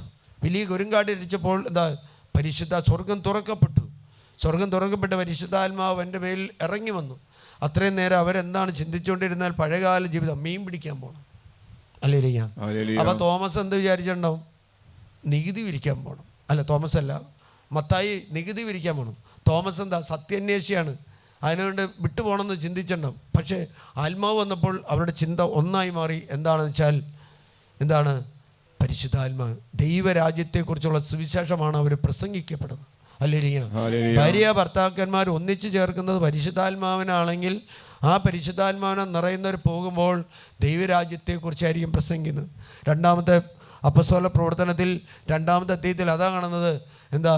തീനാവുകളുടെ രൂപത്തിൽ പരിശുദ്ധാത്മാവ് അവരുടെ മേൽ കൊടുങ്കാറ്റടിക്കുന്നത് പോലെ ഒരു ശബ്ദം പെട്ടെന്ന് ആകാശത്ത് നിന്ന് വന്നു. അത് അവർ സമ്മേളിച്ചിരുന്ന വീട് മുഴുവനും നിറഞ്ഞു. അഗ്നിജ്വാലകൾ പോലെയുള്ള നാവുകൾ തങ്ങൾ ഓരോരുത്തരുടെയും മേൽ വന്ന് നിൽക്കുന്നതായി അവർ കണ്ടു. അഗ്നിജ്വാലകൾ പോലെയുള്ള ഒരു ആത്മാവ്, ഒരു വ്യക്തി അവിടെ മേൽ വന്നു നിൽക്കുന്നതായിട്ട് അവർ കണ്ടു. അവരെല്ലാവരും പരിശുദ്ധാത്മാവിനെന്ന് പറഞ്ഞു. ആത്മാവ് കൊടുത്ത ഭാഷണവരനുസരിച്ച് അവർ വിവിധ ഭാഷകളിൽ സംസാരിച്ചു. സ്നേഹമുള്ളവരെ, നമ്മുടെ കുടുംബത്തിൽ എത്ര വ്യക്തികൾ ഭാഷാവരം ഉപയോഗിച്ച് പ്രാർത്ഥിക്കുന്നുണ്ട്? എത്ര കുട്ടികൾ ദർശനങ്ങൾ കാണുന്നുണ്ട്? എത്ര കുട്ടികൾ വ്യാഖ്യാനം ചെയ്യുന്നുണ്ട്? എത്ര മക്കൾക്ക് രോഗശാന്തി വരെയുണ്ട്? എത്ര മക്കൾക്ക് ഡെലിവറൻസിൻ്റെ വരെയുണ്ട്? അല്ലേലിയ? കർത്താവ് പറയുന്നത് അപ്പസ്തോലന്മാരോട് പറഞ്ഞു, നിങ്ങൾ ഈ ആത്മാവിനെ നിറയണം, എന്നിട്ട് നിങ്ങൾ പോകണം. പോകുമ്പോൾ എന്നുണ്ടായി 17 അപ്പസ്തോല 17:8-9 തിരുവചനത്തിൽ പറയാണ്, അവർ ലോകം മുഴുവനും തലകീഴായിട്ട് മറിച്ചു. നമ്മുടെ പിള്ളേർക്കിന്ന് നമ്മുടെ കുടുംബാംഗങ്ങൾ ജീവിത പങ്കാളിക്ക് തലകീഴം മറിക്കാത്തതിൻ്റെ കാരണം എന്താണെന്ന് വെച്ചാൽ ആത്മാവിൻ്റെ ഫലങ്ങൾ ആത്മാവിൻ്റെ വരങ്ങൾ, ആത്മാവിൻ്റെ ദാനങ്ങൾ നമുക്കില്ല. അല്ലേരിയാം. ഞാൻ നവീകരണ ധ്യാനം കൂടിയതിന് ശേഷമാണ് ഈ ആത്മാവിൻ്റെ പ്രവർത്തനത്തെക്കുറിച്ച് ഞാൻ കേൾക്കുന്നതും കാണുന്നതും. ഇടവയിലെ കാറ്റിസത്തിലൊക്കെയും പഠിപ്പിക്കുന്നുണ്ട്, പക്ഷേ കണ്ടുമുട്ടുന്നുണ്ടോ? ഇല്ലല്ലോ. അല്ലേരിയാം. ഒരു 7 വ്യക്തികൾ അമേരിക്കയിൽ ഒരു വിദ്യാലയത്തിലിരുന്ന് പ്രാർത്ഥിച്ചപ്പോൾ അവിടെ മേൽ പരിശുദ്ധാത്മാവ് കടന്നു വന്നു. അതുകൊണ്ടാണ് ജോൺ പോൾ 2-ാമൻ മാർപ്പാപ്പ അതിന് പ്രോത്സാഹനം കൊടുത്തത്. കാരണം നവീകരണമാണ് ആവശ്യം. അടയ്ക്കപ്പെട്ട റൂമുകളെല്ലാം തുറക്കപ്പെടണമെന്ന് പറഞ്ഞത് അടയ്ക്കപ്പെട്ട മുറികളല്ല, അടയ്ക്കപ്പെട്ട നമ്മുടെ ഹൃദയങ്ങളും മനസ്സുകളും ഹൃദയങ്ങളും ശരീരങ്ങളും തുറക്കപ്പെടണം. അവിടെയുള്ള അശുദ്ധമായിട്ടുള്ള വസ്തുക്കൾ മാറി അവിടെ വിശുദ്ധിക്കാരണം. അല്ലേ? 17:8-9 6 അവരെ കണ്ടെത്താൻ കഴിയാതെ വന്നപ്പോൾ ജാസനും ചില സഹോദരന്മാരും നഗരാധിപന്മാരുടെ അടുക്കൽ വലിച്ചിഴച്ചു കൊണ്ടുവന്ന് അവർ വിളിച്ചു പറഞ്ഞു, ലോകത്തെ തലകീഴായി മറിച്ച ഈ മനുഷ്യർ ഇതാ ഇവിടെയും വന്നിരിക്കുന്നു. ലോകത്തെ തലകീഴായി മറിച്ച. അല്ലേരിയാം. നമുക്ക് ഒരു കാര്യമുണ്ട്, തലകീഴായി നിൽക്കാനറിയാം, തലകീഴായിട്ട് നിൽക്കാനറിയാം, അല്ലെങ്കിൽ വെള്ളത്തിൽ തലകീഴായിട്ട് ചാടാനറിയാം. പക്ഷേ ലോകത്തെ തലകീഴായി മറിക്കണമെങ്കിൽ എന്ത് വേണം? പരിശുദ്ധാത്മാവാണ്. ഹല്ലേലൂയ. അതിനാണ് പരിശുദ്ധാത്മാവിന് വേണ്ടി യാചിക്കണം. അതുകൊണ്ട് ക്രൈസ്തവ ജീവിതം എന്ന് പറയുന്ന ഒരു വ്യത്യസ്ത ജീവിതത്തെക്കുറിച്ചാണ് വിശുദ്ധ ഗ്രന്ഥം നൽകുന്നത്. ഒരു ചേട്ടൻ ഇവിടെ വന്നു. ആ ചേട്ടനോട് ഞാൻ കാര്യങ്ങൾ പറഞ്ഞു. ആ ചേട്ടൻ അപ്പോൾ എന്നോട് പറഞ്ഞൊരു കാര്യം, ഇതൊന്നും പഠിപ്പിച്ചിട്ടില്ല സഭ എന്ന് പറഞ്ഞു. ഞാൻ ആ ചേട്ടൻ നല്ല മനുഷ്യനാണ്, നല്ല വിശ്വാസിയാണ്. അപ്പം ഞാൻ സഹോദരനോട് പറഞ്ഞു, ചേട്ടാ ഇങ്ങനൊരു ഗ്രന്ഥം വിവാഹ ജീവിതത്തിൽ തന്നോ എന്ന് ചോദിച്ചു. അത് തന്നു വെച്ചാന്ന് പറഞ്ഞു. അതെവിടെയാണെന്ന് ചോദിച്ചു. ആ വീട്ടിൽ ഇപ്പുണ്ടെന്ന് പറഞ്ഞു. വായിച്ചിട്ടുണ്ടോ എന്ന് ചോദിച്ചു. വായിച്ചിട്ടില്ല എന്ന് പറഞ്ഞു. ജീവിത പങ്കാളി അല്ലേ, പഴയ കാലത്ത് അല്ലെങ്കിൽ ഈ പ്രൈക്കാനയ്ക്ക് മുമ്പൊക്കെയും അല്ലെങ്കിൽ ബൈബിള് വിശുദ്ധ ഗ്രന്ഥം, ഇപ്പം പുതിയ നിയമം തരുന്നത് അല്ലേ, സുവിശേഷ ഗ്രന്ഥം തരുന്നത്. അല്ലേലിയാം. അത് വായിക്കാൻ എളുപ്പമുള്ളത് കൊണ്ടായിരിക്കും ഈശോ പഠിപ്പിച്ചതുമാണ്. അല്ലേലിയാം. ഈ ചേട്ടൻ കുറേ വചനങ്ങൾ വായിച്ചു കഴിഞ്ഞപ്പോൾ പറഞ്ഞു, അച്ഛൻ പറഞ്ഞത് ശരിയാണ്, എൻ്റെ തെറ്റാണ്, ഞാൻ വായിക്കാതിരുന്നത് എൻ്റെ ബലഹീനതയാണ്.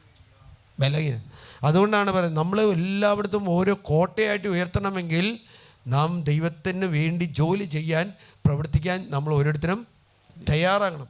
ഞാൻ അങ്ങ് അകലേന്ന് വന്ന് ഇവിടെ ഒരു അച്ഛനായിട്ട് ഞാനൊരു സ്ഥാപനത്തിൽ വർക്ക് ചെയ്തുകൊണ്ടിരുന്ന ആ സ്ഥാപനത്തിൽ വെച്ച് ഞാൻ രോഗിയാവുന്നത്. ഞാൻ സിവിലും ബികോമും കഴിഞ്ഞിട്ടാണ് ഞാൻ ഒരു വൈദിക വൃത്തി സെമിനാരിൽ ചേരുന്നത്. അപ്പോൾ എനിക്ക് ഏറ്റവും എളുപ്പമുള്ള ഒരു മേഖല ഏതാണെന്ന് വെച്ചാൽ ഒരു സ്ഥാപനത്തിൽ ഇരിക്കുക എന്നുള്ള അല്ലല്ലോ, ഒന്നുമില്ല, ഒരു ഇടവകയിലിരിക്കുക എന്നുള്ള എളുപ്പ വഴിയാണ്. ഒരു ശുശ്രൂഷാലയത്തിൽ ജോലി ചെയ്യുക എന്ന് പറഞ്ഞാൽ അത്ര എളുപ്പമല്ല. അല്ലേ? അതുകൊണ്ട് ഞാൻ ഈ സെമിനാരി ജീവിതത്തിന് മുൻപ് യുവതിവാക്കളെ കുട്ടികളെ ധ്യാനിപ്പിക്കുന്നത്. പക്ഷേ എനിക്ക് ഏറ്റവും എളുപ്പമായ ജോലി മാർഗം ഞാൻ കണ്ടെത്തിയപ്പോൾ ആ സ്ഥാപനത്തിൽ നിന്ന് ഞാൻ ഇറങ്ങുന്നത് ഞാനൊരു രോഗിയായിട്ട് മാറുകയാണ്. നമ്മൾ സുരക്ഷിതമായ സങ്കേതങ്ങളിൽ പോയി സുരക്ഷിതമായ സ്ഥാനങ്ങളിൽ ഇരുന്ന് കഴിയുമ്പോൾ ഒന്നെങ്കിൽ നമ്മുടെ കുടുംബം തകരും, ഒന്നെങ്കിൽ നമ്മൾ രോഗികളായിട്ട് മാറും, അല്ലെങ്കിൽ നമ്മൾ മദ്യപാനത്തിന് അടിമപ്പെടും. ഏതെങ്കിലും മേഖല കയറുന്നതിൻ്റെ കാരണം എന്താണെന്ന് വെച്ചാൽ വിട്ട ദൗത്യം നമ്മൾ മറക്കുന്നു. അതാ ഈശോ പറഞ്ഞത് ഒറ്റ കാര്യമുള്ളൂ, ലൂക്കായുടെ സുവിശേഷം 13:32, എൻ്റെ ദൗത്യം ഞാൻ പൂർത്തിയാക്കും. നിങ്ങൾ പോയി ആ കുറുക്കനോട് പറയുക, ഞാൻ ഇന്നും നാളെയും പിശാചുകളെ പുറത്താക്കും. ഏറ്റവും വലിയ ദൗത്യം എന്ന് പറഞ്ഞത് പിശാചുകളെ പുറത്താക്കുക എന്നുള്ള യേശുവിടെ തരും. കാരണം ഈശോ വന്ന കാലഘട്ടങ്ങളിൽ ഏറ്റവും കൂടുതൽ പിശാചിൻ്റെ ഒരു ഭരണത്തിൻ്റെ സമയമാണെങ്കിൽ അതേ കാലഘട്ടമാണ് ഈ കാലഘട്ടം. അല്ലേ? രോഗങ്ങൾ വർദ്ധിച്ചുകൊണ്ടിരിക്കുകയല്ലേ? അല്ലേ? കടബാധ്യതകൾ പെരുകിക്കൊണ്ടിരിക്കുകയല്ലേ?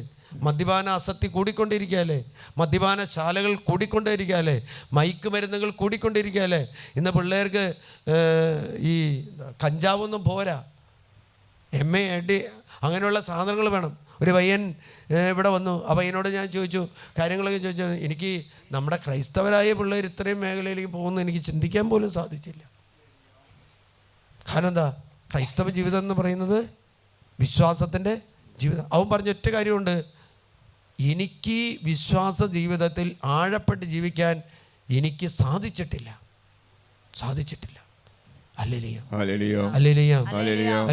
കാരണം എന്താ? വിശ്വാസ ജീവിതത്തിൽ ആഴപ്പെടണമെങ്കിൽ പ്രാഥമികമായിട്ട് മാതാപിതാക്കന്മാർ വിശ്വാസ ജീവിതത്തിൽ നിലനിൽക്കുന്നവരാകണം. അല്ലേ? നമ്മൾ പ്രീക്കാന കോഴ്സ് നടത്തുന്നുണ്ടല്ലേ? പ്രീക്കാന കോഴ്സ് കുടുംബങ്ങൾ തകർന്നതുകൊണ്ടാണ് കൊണ്ടുവന്ന് വെച്ചത്. ഇപ്പോൾ നമ്മുടെ പ്രീക്കാന കോഴ്സ് കണ്ടിട്ട് ഹിന്ദു സമുദായം ഇതേപോലെ തന്നെ കൊടുക്കുന്നുണ്ട്. കാരണം കുടുംബ ബന്ധങ്ങൾ തകരാൻ പാടില്ല. ജോലിയല്ല പ്രാധാന്യം, ആണോ? സ്വത്താണോ പ്രാധാന്യം? പക്ഷെ ഇന്ന് നമ്മുടെ കുടുംബാംഗങ്ങൾ എന്നെ വിളിച്ച് പലവരും ചോദിക്കാറുണ്ട്, അച്ഛാ പാലക്കാട് രൂപതയിലാണ് ഓൺലൈൻ പ്രീക്കാന നടത്തുന്നത്, ഒരു ചാൻസ് കിട്ടുമോ അച്ഛാ? ഒരു ചാൻസ് കിട്ടും. അത് സുവിശേഷ പ്രഘോഷകരുടെ പിള്ളേർ പോലും പറഞ്ഞ ജോലിയിൽ നിന്ന് ലീവ് കിട്ടില്ല. ഇനി വിദേശ രാജ്യങ്ങളിൽ നിന്ന് നമുക്കറിയാം, UK അങ്ങനെയുള്ള സാധനങ്ങൾ പല സ്ഥലങ്ങളിലും പെസക ഒരു വർക്കിംഗ് ഡേ ആണ്. നമ്മുടെ കുട്ടികൾ അവിടെ പോയിട്ട് ഈ പെസകയ്ക്കും ദുഃഖവെള്ളിക്കും ഈ ദുഃഖശനിയും ക്രിസ്മസിനും ഈസ്റ്ററിനും ജോലി ചെയ്താൽ പ്രമാണ ലംഘനമാണോ? ആണോ? ആണ്. നമ്മുടെ നാട്ടിലാണെങ്കിൽ അക്രൈസ്തവർ ജോലി ചെയ്യും, നമുക്ക് വേണമെങ്കിൽ ലീവ് എടുക്കാം. അവിടെ പറ്റുമോ? എല്ലാവരും ഭൂരിഭാഗവും ക്രൈസ്തവരും. നമ്മുടെ മക്കൾ അങ്ങോട്ട് പോകുമ്പോൾ അങ്ങനെ നമുക്കിന്ന് വിശ്വാസം നഷ്ടപ്പെട്ടുകൊണ്ടിരിക്കുക, വിശ്വാസം ഒന്ന് പോയിക്കൊണ്ടിരിക്കുക. അല്ലേ? അല്ലേലിയാം. അതുകൊണ്ട് നമ്മൾ ചെല്ലുന്ന ഓരോ ദേശത്തും വിശ്വാസം കൊടുക്കാൻ പറ്റണം. അല്ലേലിയാം. അല്ലെങ്കിൽ സൗദി അറേബ്യയിൽ പോകുന്ന മക്കൾ ഇഫ്താറിൽ പങ്കെടുക്കുകയാണെങ്കിൽ അത് ഒരു മതത്തിൻ്റെ ആചാരമാണ്, അത് അവരുടെ സ്വാതന്ത്ര്യമാണ്. ഞാനും നിങ്ങളും കഴിക്കണമെന്നുള്ളത് എൻ്റെ വിശ്വാസമാണ്. അല്ലേലിയാം. അല്ലേ? ഞാനൊരു വീട്ടിൽ ചെന്നു. ആ വീട്ടിൽ ചെന്നപ്പോൾ അവർ മനോഹരമായ പെനി ഉണ്ടെന്ന് വെച്ചിരിക്കുക. പെനി എന്ന് പറഞ്ഞാൽ ഈ ഗോവയിലുണ്ടാക്കുന്ന വസ്തു. അവരെന്നോട് പറഞ്ഞു ചക്കയിൽ നിന്നുണ്ടാക്കിയത്. അച്ഛന് കഴിക്കുന്നതിന് ഒരു കുഴപ്പമില്ല അച്ഛൻ. ഏതിൽ നിന്നാണ് ഉണ്ടാക്കിയിരിക്കുന്നത്? ചക്കയിൽ നിന്നുണ്ടാക്കിയ പെനിയാണ്. അത് കഴിക്കുന്നതുകൊണ്ടോ കുടിക്കുന്നതുകൊണ്ടോ ടേസ്റ്റ് ചെയ്യുന്നതുകൊണ്ടോ ഒരു കുഴപ്പമില്ല. കാരണം ചക്ക ഒരു ഫ്രൂട്ടല്ലേ? അല്ലേലിയ. എനിക്ക് കഴിക്കാൻ പറ്റുമോ? പറ്റില്ല. ഞാൻ പറഞ്ഞു എനിക്കത് വേണ്ട. അല്ലേലിയ. ഞാൻ വേണമെങ്കിൽ ഒന്ന് കുടിച്ചിട്ടൊന്ന് കുമ്പസാരിച്ച് മതിയല്ലേ? ഇത് ഫ്രൂട്ട് ചെയ്താണ് എന്ന് പറഞ്ഞാൽ സാത്താൻ കാലഘട്ടത്തിൽ പല രൂപത്തിലും പല വ്യക്തികളുടെയും പല മാർഗത്തിലൂടെ കടന്നു വരുന്നു. അല്ലേലിയ. നമ്മുടെ പിള്ളേർ ഏതെങ്കിലും വ്യക്തിയെ സ്നേഹിച്ച് കഴിയുമ്പോൾ പറയുന്നൊരു കാര്യമുണ്ട്.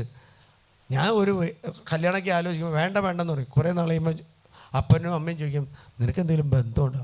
അപ്പോൾ അവൾ തുറന്നു പറഞ്ഞാൽ എനിക്കൊരു ബന്ധമുണ്ട്, അത് നമ്മുടെ ജാതി തന്നെയാണ്, കഴിച്ചു തരാൻ പറ്റില്ലേ? അപ്പോൾ നമ്മുടെ കാരണന്മാർ നോക്കുമ്പോൾ ഈ സാംസന് പറ്റിയതുപോലെ ശരി കുഴപ്പമില്ലല്ലോ, നമ്മുടെ ആൾക്കാർ തന്നെയല്ലേ, നമ്മുടെ രീതി തന്നെയല്ലേ, നടത്തി കൊടുക്കാം. അല്ലേ?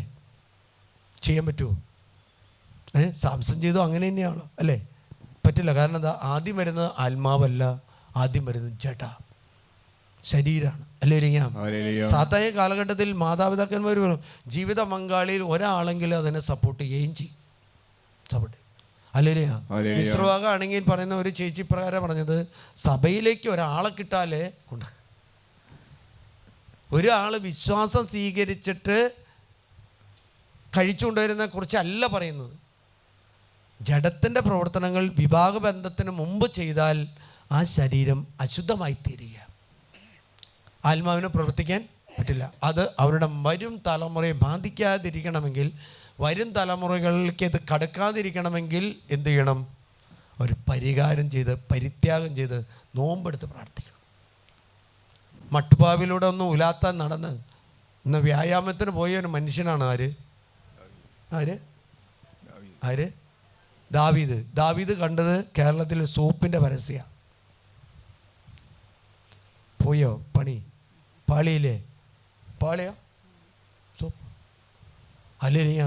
അന്ന് വാട്സപ്പ് ഒന്നുമില്ല. പക്ഷെ അവൻ രാജകൊട്ടാരത്തിൻ്റെ മുകളിൽ അവൻ ഉലാത്തിക്കൊണ്ടിരിക്കുമ്പോൾ അവൻ കണ്ടൊരു കണ്ണിൻ്റെ ആസക്തി അവനിലേക്ക് കയറി. അതാണ് ജോബിൻ്റെ പുസ്തകത്തിൽ 31:1-2 തിരുവചനം പറയാണ്, കണ്ണും ദൈവവും തമ്മിൽ വലിയൊരു ഉടമ്പടിയുണ്ട്. ആ കണ്ണിൻ്റെ ഉടമ്പടി നഷ്ടപ്പെടുത്തരുത്. അല്ലേലിയ. ആ ഉടമ്പടി നഷ്ടപ്പെട്ടാൽ പിന്നെ നോക്കുന്നത് കന്യകയല്ല, പിന്നെ നോക്കുന്നത് ജഡമാണ്. അല്ലേലിയ. അതുകൊണ്ട് നമുക്ക് അങ്ങനെ ചെയ്യാൻ പറ്റില്ല. അല്ലേലിയ. സ്നേഹമുള്ളവരെ, ഈ കാലഘട്ടത്തിൽ സാത്താൻ നമ്മുടെ മക്കളിലൂടെയും ഏതുവിധ അപ്പോൾ എന്നോട് പറയാം, പനി അച്ഛ കഴിച്ചു വെച്ചാൽ ചക്കയിൽ നിന്നുണ്ടാക്കുന്നത് നല്ലതാണ് അച്ഛ. ഇത് അല്പം ചില ചേട്ടന്മാർ പറയാറുണ്ട്, അല്പം മദ്യം സുബോധത്തെ കേട്ടല്ലോ. വീഞ്ഞ് കുടിക്കരുതെന്ന് പറഞ്ഞു. അല്ലേലിയ. ചില ചേച്ചിമാർ പറയാറുണ്ട്, ചേട്ടന് വാളയാർ വിട്ടിട്ട് വാളയാർ അവിടെ ഈ റോഡ് സൈഡിൽ പെട്ടികളായിട്ട് വെക്കുന്ന മുന്തിരി കൊണ്ടുവന്നിട്ട് എന്ത് ചെയ്യുന്നു വെച്ചാൽ കുറച്ച് വീഞ്ഞ് പഞ്ചസാര ഇട്ട് കെട്ടി വെക്കും. ആ വരുന്നത് പിള്ളേർക്ക് കൊടുത്തു മതിയില്ലേ? അല്ല, കെട്ടി വെച്ച് കഴിയുമ്പോൾ പിള്ളേർക്ക് ഒരു അവൺസ് വെച്ച് ഭക്ഷണത്തിന് മുമ്പ് കൊടുക്കും. ഇന്ന് ഹോട്ടലുകളിൽ കയറി കഴിഞ്ഞാൽ അല്ലേ, മിക്ക ഹോട്ടലുകളിലും നമ്മൾ ആദ്യം ചെന്ന് കഴിഞ്ഞാൽ ദഹനത്തിന് വേണ്ടി തരാം. അല്ലേലിയ. കർത്താവ് എത്രയോ മനോഹരമായിട്ട് നമ്മുടെ ശരീരത്തെ സൃഷ്ടിച്ച്, അല്ലേ? മനോഹരമല്ലേ? ആണോ? ഒരു ദഹനത്തിന് വേണ്ടിയും ഒരു സാധാ ജനം, ഒരു പണിയെടുക്കുന്ന, ഞാൻ ഓർക്കുകയാണ്, ഈ ടാറ് ഉരുക്കുന്നവനും അവരൊക്കെ നോക്കിയേ, അവർക്ക് ഈ സാധനങ്ങളൊന്നും വേണ്ട. ചിലപ്പോൾ അവരിത് അല്ലേലിയ അതാ, അവർക്കൊരു രോഗവും വരാറുണ്ടോ? പാടത്ത് പണിയെടുക്കുന്നവൻ. നമ്മൾ അനങ്ങാതെ ഇരിക്കുന്നവർക്കാണ് കൂടുതൽ പണി വരുന്നത്. സ്നേഹമുള്ളവരെ, സാത്താൻ പലരും അപ്പം എന്നോട് തന്നെ പറഞ്ഞൊരു കാര്യമാണ്. അടുത്തത് ഒരാൾ എൻ്റെ കൈമേ നൂല് കെട്ടാൻ വന്നു. ചില പള്ളികളിൽ പോലും വെഞ്ചരിച്ച് കൊടുക്കുന്നുണ്ട്. ചിലവർ വിശുദ്ധമായിട്ട് നൂല് കിട്ടിയത് അച്ഛൻ വെഞ്ചരിച്ച് തന്നു എന്ന് പറഞ്ഞു. അപ്പം ഞാൻ പറഞ്ഞു, അങ്ങനെയാണെങ്കിൽ നമുക്കൊരു ഷോപ്പ് തുടങ്ങിയിട്ട് അവിടെ എല്ലാ കയറും വെഞ്ചരിച്ച് കൊടുക്കാം. ഇപ്പം ജപമാലയിൽ തന്നെ നോക്ക്, ജപമാലയുടെ 10 രഹസ്യം ഒരു കളറാണെങ്കിൽ അടുത്ത 10 രഹസ്യം വേറൊരു കളറാണ്, അടുത്ത 10 രഹസ്യം വേറൊരു കളർ. ഈ ജപമാല എവിടെ നിന്ന് വരുന്നതെന്ന് അറിയാമോ? ജപമാല മുത്തുകൾ ചൈനയിൽ നിന്ന് വരുന്നത്, വിശ്വാസമില്ലാത്ത സ്ഥലത്തുനിന്ന് വരുന്നത്. നിങ്ങൾ ട്രഡീഷണൽ വിശ്വസിക്കണം. കളറുള്ള എന്ന് പറഞ്ഞാൽ ഈ 10 ഇത് ഇങ്ങനെ ഈ മിശ്രമായത് അങ്ങനെ മേടിക്കാതിരിക്കുന്ന. ഇവിടെ ഒരു സഹോദരി അവർ പറഞ്ഞു, ഒരു 10-15 വർഷമായിട്ടൊരു വലിയ ധ്യാന അച്ഛൻ പ്രാർത്ഥിച്ചു കൊടുത്താൽ. ഞാൻ പറഞ്ഞു, ഇതൊന്ന് മാറ്റി വയ്ക്കാൻ പറഞ്ഞു. മാറ്റി വെച്ചു. അച്ഛനും അറിയില്ല. ഞാൻ അർപ്പിച്ച കുർബാന തിരുവോസ്തി മാറ്റി ഇരുന്ന് കഴിഞ്ഞാൽ എനിക്കത് തിരിച്ചറിയാൻ പറ്റുമോ? പറ്റില്ല. ഞാൻ ഇത് മാറ്റി. ആ സഹോദരി പറഞ്ഞു, ഇപ്പം ജപമാല എല്ലാം പറ്റുന്നുണ്ട്. കാരണം എന്താ? ആ ജപമാല ഉണ്ടാക്കിയത് വേറെ ഏതോ അല്ല. ഇനി റോമിൽ വൈദികരും സന്യസ്തരും പോയി വാങ്ങുന്ന 1-2 കടകളുണ്ട്. അവിടെ വിലക്കുറവാണ്. അവിടെ ഏറ്റവും കൂടുതൽ ഈ പ്രവൃത്തി ചെയ്തതും കൊണ്ടുവരുന്നുണ്ട്. കാരണം അതിലൂടെയും സാത്താൻ കടന്നു. ഒരു കാലഘട്ടത്തിൽ കുരിശിൻ്റെ സ്ഥാനത്ത് പാമ്പിൻ്റെ ഒരു ചിഹ്നമൊക്കെ വന്നത് നമ്മൾ കണ്ടതാണ്. സാത്താൻ പല രൂപത്തിലും. അതുകൊണ്ട് നമ്മളെ അയക്കുന്ന ഒരു ദേശത്ത് പിച്ചള സർപ്പം പോലെ ഉയർത്തണമെങ്കിൽ ദൈവം പറയുന്നത് നമ്മൾ കേൾക്കണം. അതിൻ്റെ 15:3 നമുക്ക് ജെറമ്യ പ്രവാചകന്റെ പുസ്തകം 15:3 ഇപ്രകാരം പറയാണ്, കർത്താവ് അരുളി ചെയ്യുന്നു, 4 തരം വിനാശകരെ ചെയ്തില്ലെങ്കിൽ 4 തരം വിനാശകരെ ഞാൻ അയക്കും. അവരുടെ മേൽ അയക്കും.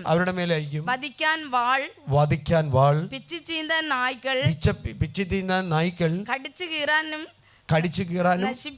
നശിപ്പിക്കാനും ആകാശപ്പറവകളും ഭൂമിയിലെ മിശ്രജന്തുക്കൾ. ഉപാധിയുടെ പുസ്തകം 1:4 നമുക്ക് നോക്കാം. ഇപ്രകാരം പറയാണ്, നീ കഴുകനെ പോലെ ഉയർന്നു വരുന്നാലും നക്ഷത്രങ്ങൾക്കിടയിൽ കൂടുകൂട്ടിയാലും അപ്പൊ കഴുകനെ പോലെ പറന്നുയരുക. അടുത്തെന്താ? നക്ഷത്രങ്ങൾക്കിടയിൽ കൂടുകൂട്ടിയാലും അവിടെ നിന്ന് നിന്നെ ഞാൻ താഴെ ഇറക്കും, കർത്താവ് അരുളി ചെയ്യുന്നു. അതുകൊണ്ട് ഇപ്രകാരം പറയുന്നുണ്ട് ലൂക്കായുടെ സുവിശേഷത്തിൽ 10:17 പ്രകാരം നിങ്ങളുടെ പേരുകൾ സ്വർഗത്തിൽ എഴുതപ്പെടുന്നതിൽ സന്തോഷിക്കും. അതായത് നക്ഷത്രങ്ങൾക്കുള്ളിൽ പോയിരുന്ന് ഞാനൊരു വിശ്വാസിയാണെന്ന് പറഞ്ഞാലും ദൈവം പറയും, അവിടെ നിന്ന് വലിച്ച് താഴെ ഇടും. ഒരു കോംപ്രമൈസും ദൈവമില്ല. ദൈവപ്രമാണങ്ങളിൽ ഒരിക്കലൊരു മായം ചേർക്കരുത്. ദൈവ കൽപ്പനകളിൽ ഒരു മായവും ചേർക്കരുത്. ഹല്ലേലൂയ. അതുകൊണ്ടാണ് മാർക്കോസിന്റെ സുവിശേഷം 16-ാം അധ്യായത്തിൽ ഇപ്രകാരമാണ്, 15-ന്റെ തിരുവചനം തുടങ്ങുന്ന ഇപ്രകാരമാണ്, നിങ്ങൾ ലോകമെങ്ങും, യേശു അവരെ വിളിച്ചിട്ട് പറഞ്ഞു, നിങ്ങൾ ലോകമെങ്ങും പോയി സകല സൃഷ്ടികളോടും. ഏതെങ്കിലും ആരും ഉപേക്ഷിച്ചിട്ടുണ്ടോ? ഉണ്ടോ? ഈ അപ്പസ്തന്മാർ പോയിട്ട് ഈ രാജ്യത്തെല്ലാം പോയിട്ട് അവരെ കയ്യിലെടുക്കാൻ വേണ്ടി, അവരുടെ സമ്പത്ത് കിട്ടാൻ വേണ്ടി, അവരോട് ചേർന്നിരിക്കാൻ വേണ്ടി അവർ പോയി വൈകിട്ട് വെള്ളമടിക്കുക, ചീട്ട് കളിക്കുക, മയക്ക് മരുന്ന് കഴിക്കുക, കഞ്ചാവ് വലിക്കുക. എന്നിട്ട് പിറ്റേ ദിവസം വചനം പറയാൻ തുടങ്ങിയ എന്തുണ്ടാവും? പറ്റുമോ? ഇറച്ചിയും കഴിച്ച് ഈ ഭക്ഷണം തിന്ന് കുടിച്ച് ഭക്ഷണം നന്നായിട്ട് കുടിച്ചപ്പോൾ ഒരു ഏമ്പോക്കം വരലുണ്ട് നമ്മുടെ ചേട്ടന്മാരൊക്കെ കഴിച്ചത് അല്ലേ? അതൊക്കെ ഇട്ടിട്ട് പത്രോസും പൗലോസും തോമസും അന്ത്രയോസൊക്കെയും കൂടി ചെയ്യാൻ നോക്കിയാൽ തല കീഴാവോ? തല കീഴാവും. സ്വന്തം തല സന്തന മനുഷ്യനെ കയ്യിലെടുക്കാൻ വേണ്ടി അല്ല നിർമ്മിക്കുന്നത്. ദൈവം നമ്മുടെ കൂടെ ഉണ്ടാകും. ദൈവത്തെ കയ്യിലെടുക്കണം. നമ്മൾ അന്ധമായിട്ട് കർത്താവിനെ വിശ്വസിക്കണം. ബ്ലൈൻഡായിട്ട് കർത്താവിനെ വിശ്വസിക്കണം. കണ്ണും പൂട്ടി കർത്താവിനെ വിശ്വസിക്കണം. എന്നാൽ മാത്രമേ ഒരു അച്ഛനായാലും ഒരു സിസ്റ്ററായാലും ഒരു അൽമായനായാലും ഒരു സുവിശേഷ പ്രഘോഷകനായാലും ഒരു കൗൺസിലറായാലും ദൈവത്തിൻ്റെ ആത്മാവ് മൂലം അവൻ മറ്റുള്ളവരുടെ ഹൃദയങ്ങൾ തുറക്കാനായിട്ട് സാധിക്കും. അല്ലേലിയാ. ഈ ലോക സുഖങ്ങൾ ആസ്വദിക്കുന്നത് പാപമല്ലാത്ത സമുദായമുണ്ട്. പക്ഷെ ക്രിസ്ത്യാനിക്ക് അമിതമായിട്ടുള്ള ഭക്ഷണപദാർത്ഥം പാവ. അല്ലേലിയാം. നിങ്ങൾ ചെല്ലുമ്പോൾ നിങ്ങളുടെ ഇടവകല വികാരി ഈ മൊബൈൽ എടുത്തിട്ട് ടച്ച് ചെയ്തുകൊണ്ടിരിക്കുകയാണെന്ന് വിചാരിക്കും. നിങ്ങൾ വർത്താനം പറയോ? പറയില്ലല്ലോ. ആ അച്ഛൻ്റെ ജോലി അതല്ലല്ലോ. അല്ലെങ്കിൽ നമ്മൾ വീട്ടിൽ അച്ഛന്മാർ വരുമ്പോൾ നമ്മുടെ വീട്ടുകാർ ക്രിക്കറ്റ് കണ്ടുകൊണ്ടിരിക്കുകയാണ്. ഓഫാക്കുന്നില്ലെങ്കിൽ അച്ഛനെ സ്വീകരിക്കുന്നുണ്ടോ? അതുകൊണ്ടാണ് കർത്താവ് പറഞ്ഞത്, നീ ചെല്ലുന്ന ഭവനം നിന്നെ സ്വീകരിക്കുന്നില്ലെങ്കിൽ നീ കൊടുത്ത സമാധാനം നിന്നിലേക്ക് തിരിച്ചു. എത്രയോ കുടുംബങ്ങളിൽ പോകുമ്പോൾ നമുക്കറിയാം, പ്രാർത്ഥനയില്ലാത്ത കുടുംബമാണെങ്കിൽ അപ്പം തിരിച്ചറിയാം. അതുകൊണ്ട് നക്ഷത്രങ്ങൾ ഉള്ളിപ്പോയിരുന്നാലും ഞാൻ നിന്നെ പിടിച്ചു. അതുകൊണ്ട് ഈശോ പറഞ്ഞു, നിങ്ങൾ പോയി സകല ജനങ്ങളോട് സുവിശേഷം പ്രസംഗിക്കാൻ വിശ്വസിച്ച്. അപ്പോൾ പോകുന്നവന് വിശ്വാസം ഉണ്ടാണ്. അതാണ് അപ്പസ്തോലന്മാർക്ക് വിശ്വാസം ഉണ്ടായി. ആ വിശ്വാസം ഉള്ളത് കൊണ്ടാണ് അവർ പോകുന്ന ദേശത്തിൻ്റെ ആചാരങ്ങളിൽപ്പെട്ട് അവർ ജീവിക്കാതിരുന്നത്. ഞാനിവിടെ കുടുംബം കടന്നു വന്നു. ആ കുടുംബത്തിൻ്റെ മകൻ പാലയിലുള്ള ഒരു ഹോസ്പിറ്റലിൽ കൈയും കാലും കെട്ടിയിട്ടിരിക്കുക. കൈകാലം 105 കിലോയുടെ മുകളിലുണ്ട്. നല്ല പൊക്കമുള്ള പയ്യൻ, നല്ല തടിയുള്ള പയ്യൻ, ചെറുപ്പക്കാരനാണ്. ഒരു 10-30 വയസ്സുണ്ട്. കല്യാണം കഴിച്ചിട്ടില്ല. അവന് അപസ്മാരം വരും. അപസ്മാരം വന്നു കഴിഞ്ഞാൽ കിട്ടുന്നത് ചില്ലാണെങ്കിൽ ചില്ല് പൊട്ടിക്കും. അൽമാരിയുടെ ചില്ലോ വീടിൻ്റെ ഏതാണെങ്കിലും പൊട്ടി. എന്ത് സാധനം കിട്ടിയാലും വലിച്ചെറിയും. അതുകൊണ്ട് മാർസ്ലീവ ഹോസ്പിറ്റലിൽ കൊണ്ടു ചെന്നപ്പോൾ അവർ ഇവനെ ഈ പ്രശ്നം വരുന്ന സമയം തിരിച്ചറിയാത്തതുകൊണ്ട് കൈ കാല് കെട്ടിയിട്ടു. അപ്പോൾ യൂട്യൂബ് വഴി ആരോ പറഞ്ഞതനുസരിച്ച് ഈ ശുശ്രൂഷയെ പങ്കെടുത്തു. അവനെ കൊണ്ടുവരാൻ പറഞ്ഞു. കൊണ്ടുവന്ന് നമ്മളിവനെ കാണുമ്പോൾ അവനൊരു ദേശത്ത് ചെന്ന് ആചാരങ്ങളിൽ പെട്ടിട്ട് എന്ത് ചെയ്യുന്നു പറഞ്ഞാൽ, ഈ അമേരിക്കയിൽ ബാൽദേവനെ ആരാധിക്കുന്ന ആരാധനാ സമൂഹങ്ങളുണ്ട്, മയക്കുമരുന്ന്, അങ്ങനെയുള്ള പല മേഖലകളുണ്ട്. ഇവനെന്തായി അതിൻ്റെ കൂട്ടുകെട്ടുകൾപ്പെട്ടു. ഹല്ലേലൂയ. അമേരിക്കയിലേക്ക് ദൈവം ഈ കാലഘട്ടത്തിൽ നമ്മളെ അയക്കുന്നുണ്ടെങ്കിൽ അമേരിക്കയിൽ എന്ത് ചെയ്യാനാ? അവിടെ പോയി ആ ജനത്തിന് വേണ്ടി പ്രാർത്ഥിക്കാൻ വേണ്ടി, അവിടുത്തെ ദുരാചാരങ്ങളിൽ പെടാൻ വേണ്ടിയല്ല. ഏറ്റവും കൂടുതൽ നമ്മളൊരു ദേശത്തേക്ക് പോകുമ്പോൾ ചൊല്ലേണ്ട പ്രാർത്ഥന എന്താണെന്ന് വെച്ചാൽ, ഏത് പ്രാർത്ഥനയാണ്? മിഖായേൽമാരുടെ പ്രാർത്ഥനയാണ്. നമുക്ക് മുമ്പേ മിഖായേൽ അവിടെ എത്തണം. ഹല്ലേലൂയ. അവനാണ് വഴി തുറന്നു തരുന്നത്. ഹല്ലേലൂയ. ഈ സഹോദരൻ 105 കിലോത്തോളം ഉണ്ട്. ഇവിടുത്തെ കസേര ചെറിയൊരു കസേരയാണ്. ആ കസേരയിലിരുന്നു. ഞാൻ പ്രാർത്ഥിക്കുന്ന സമയത്ത് ഈ മനുഷ്യൻ നോക്കുമ്പോൾ ഒരു രഹസ്യം ചൊല്ലുന്ന സമയത്ത് ഇവൻ നമ്മുടെ ഈ മുകളിൽ നിന്ന് താഴോട്ട് ചട്ടി എറിയുന്ന പോലെ നമ്മൾ ഈ വാർക്കയ്ക്കൊക്കെയും വീടുകൾ വാർക്കുന്ന സമയത്ത് മുകളിൽ നിന്ന് ചട്ടി താഴോട്ടിടുന്ന ഒരു രീതിയുണ്ട്. കാരണം പണിക്കാരെ കുറയ്ക്കാൻ വേണ്ടി ചെന്ന് ഇങ്ങനെ താഴോട്ട് പോയി. ഞാൻ നോക്കാണ് ഇതിനെ പൊക്കുമായിട്ട്. ഇവൻ്റെ സൗണ്ട് കേട്ട് അപ്പനും അമ്മയും ഓടി വന്നിരിക്കുക. ഇവൻ്റെ തലയിലൊരു ഹെൽമറ്റുണ്ട്. ഞാൻ ചോദിച്ചു, ഹെൽമെറ്റ് എന്താ ഊരാത്തെന്ന്? അവൻ പറഞ്ഞു, ഹെൽമെറ്റ് ഊരി എൻ്റെ തലയ്ക്കിട്ട ആളുകൾ വെടിവെക്കും. ആരാണ്? പിശാച്. ഇവനതുകൊണ്ട് ഹെൽമെറ്റ് വെച്ച് കയറി വന്നിരിക്കുന്നത്. ഹല്ലേലൂയ. ഇവന് അതിനെ പെട്ടെന്ന് സ്റ്റെപ്പൊന്നും കയറാൻ പറ്റില്ല. ഞാൻ പറഞ്ഞു, ഹെൽമെറ്റ് മാറ്റി. ഇല്ല, മാറ്റില്ല ഫാദർ. എന്ത് പറഞ്ഞാലും ഞാൻ ഹെൽമെറ്റ് മാറ്റില്ല എന്ന്. എന്ത് പറഞ്ഞാലും ഹെൽമെറ്റ്. സ്നേഹമുള്ളവരെ, അത് കഴിഞ്ഞ് ആ സഹോദരനായിട്ട് സംസാരിക്കുമ്പോൾ, നമ്മൾ ജപമാല ചൊല്ലി അവനായിട്ട് സംസാരിക്കുമ്പോൾ അവൻ ഫ്രീ ആയി. ഹെൽമെറ്റ് അവൻ ഊരി. അവൻ ആലയത്തിൽ കയറി പ്രാർത്ഥിക്കാൻ തുടങ്ങി. അവന് വ്യത്യാസം വന്നു. ഹല്ലേലൂയ. അപ്പോഴാണ് നമ്മൾ അറിയുന്നത്, അവിടെ ചെന്ന് കഴിഞ്ഞ് ഇങ്ങനെയൊക്കെ പ്രശ്നം വന്നു കഴിഞ്ഞപ്പോൾ അവിടുത്തെ വലിയൊരു പാസ്റ്ററിൻ്റെ കൂടെയാക്കി. ഇപ്പം എവിടെ രക്ഷ കിട്ടുന്നതെന്ന് അറിയില്ലല്ലോ. പാസ്റ്ററാണോ രക്ഷിക്കുന്നത്? അത് മന്ത്രവാദിയാണോ രക്ഷിക്കുന്നത്?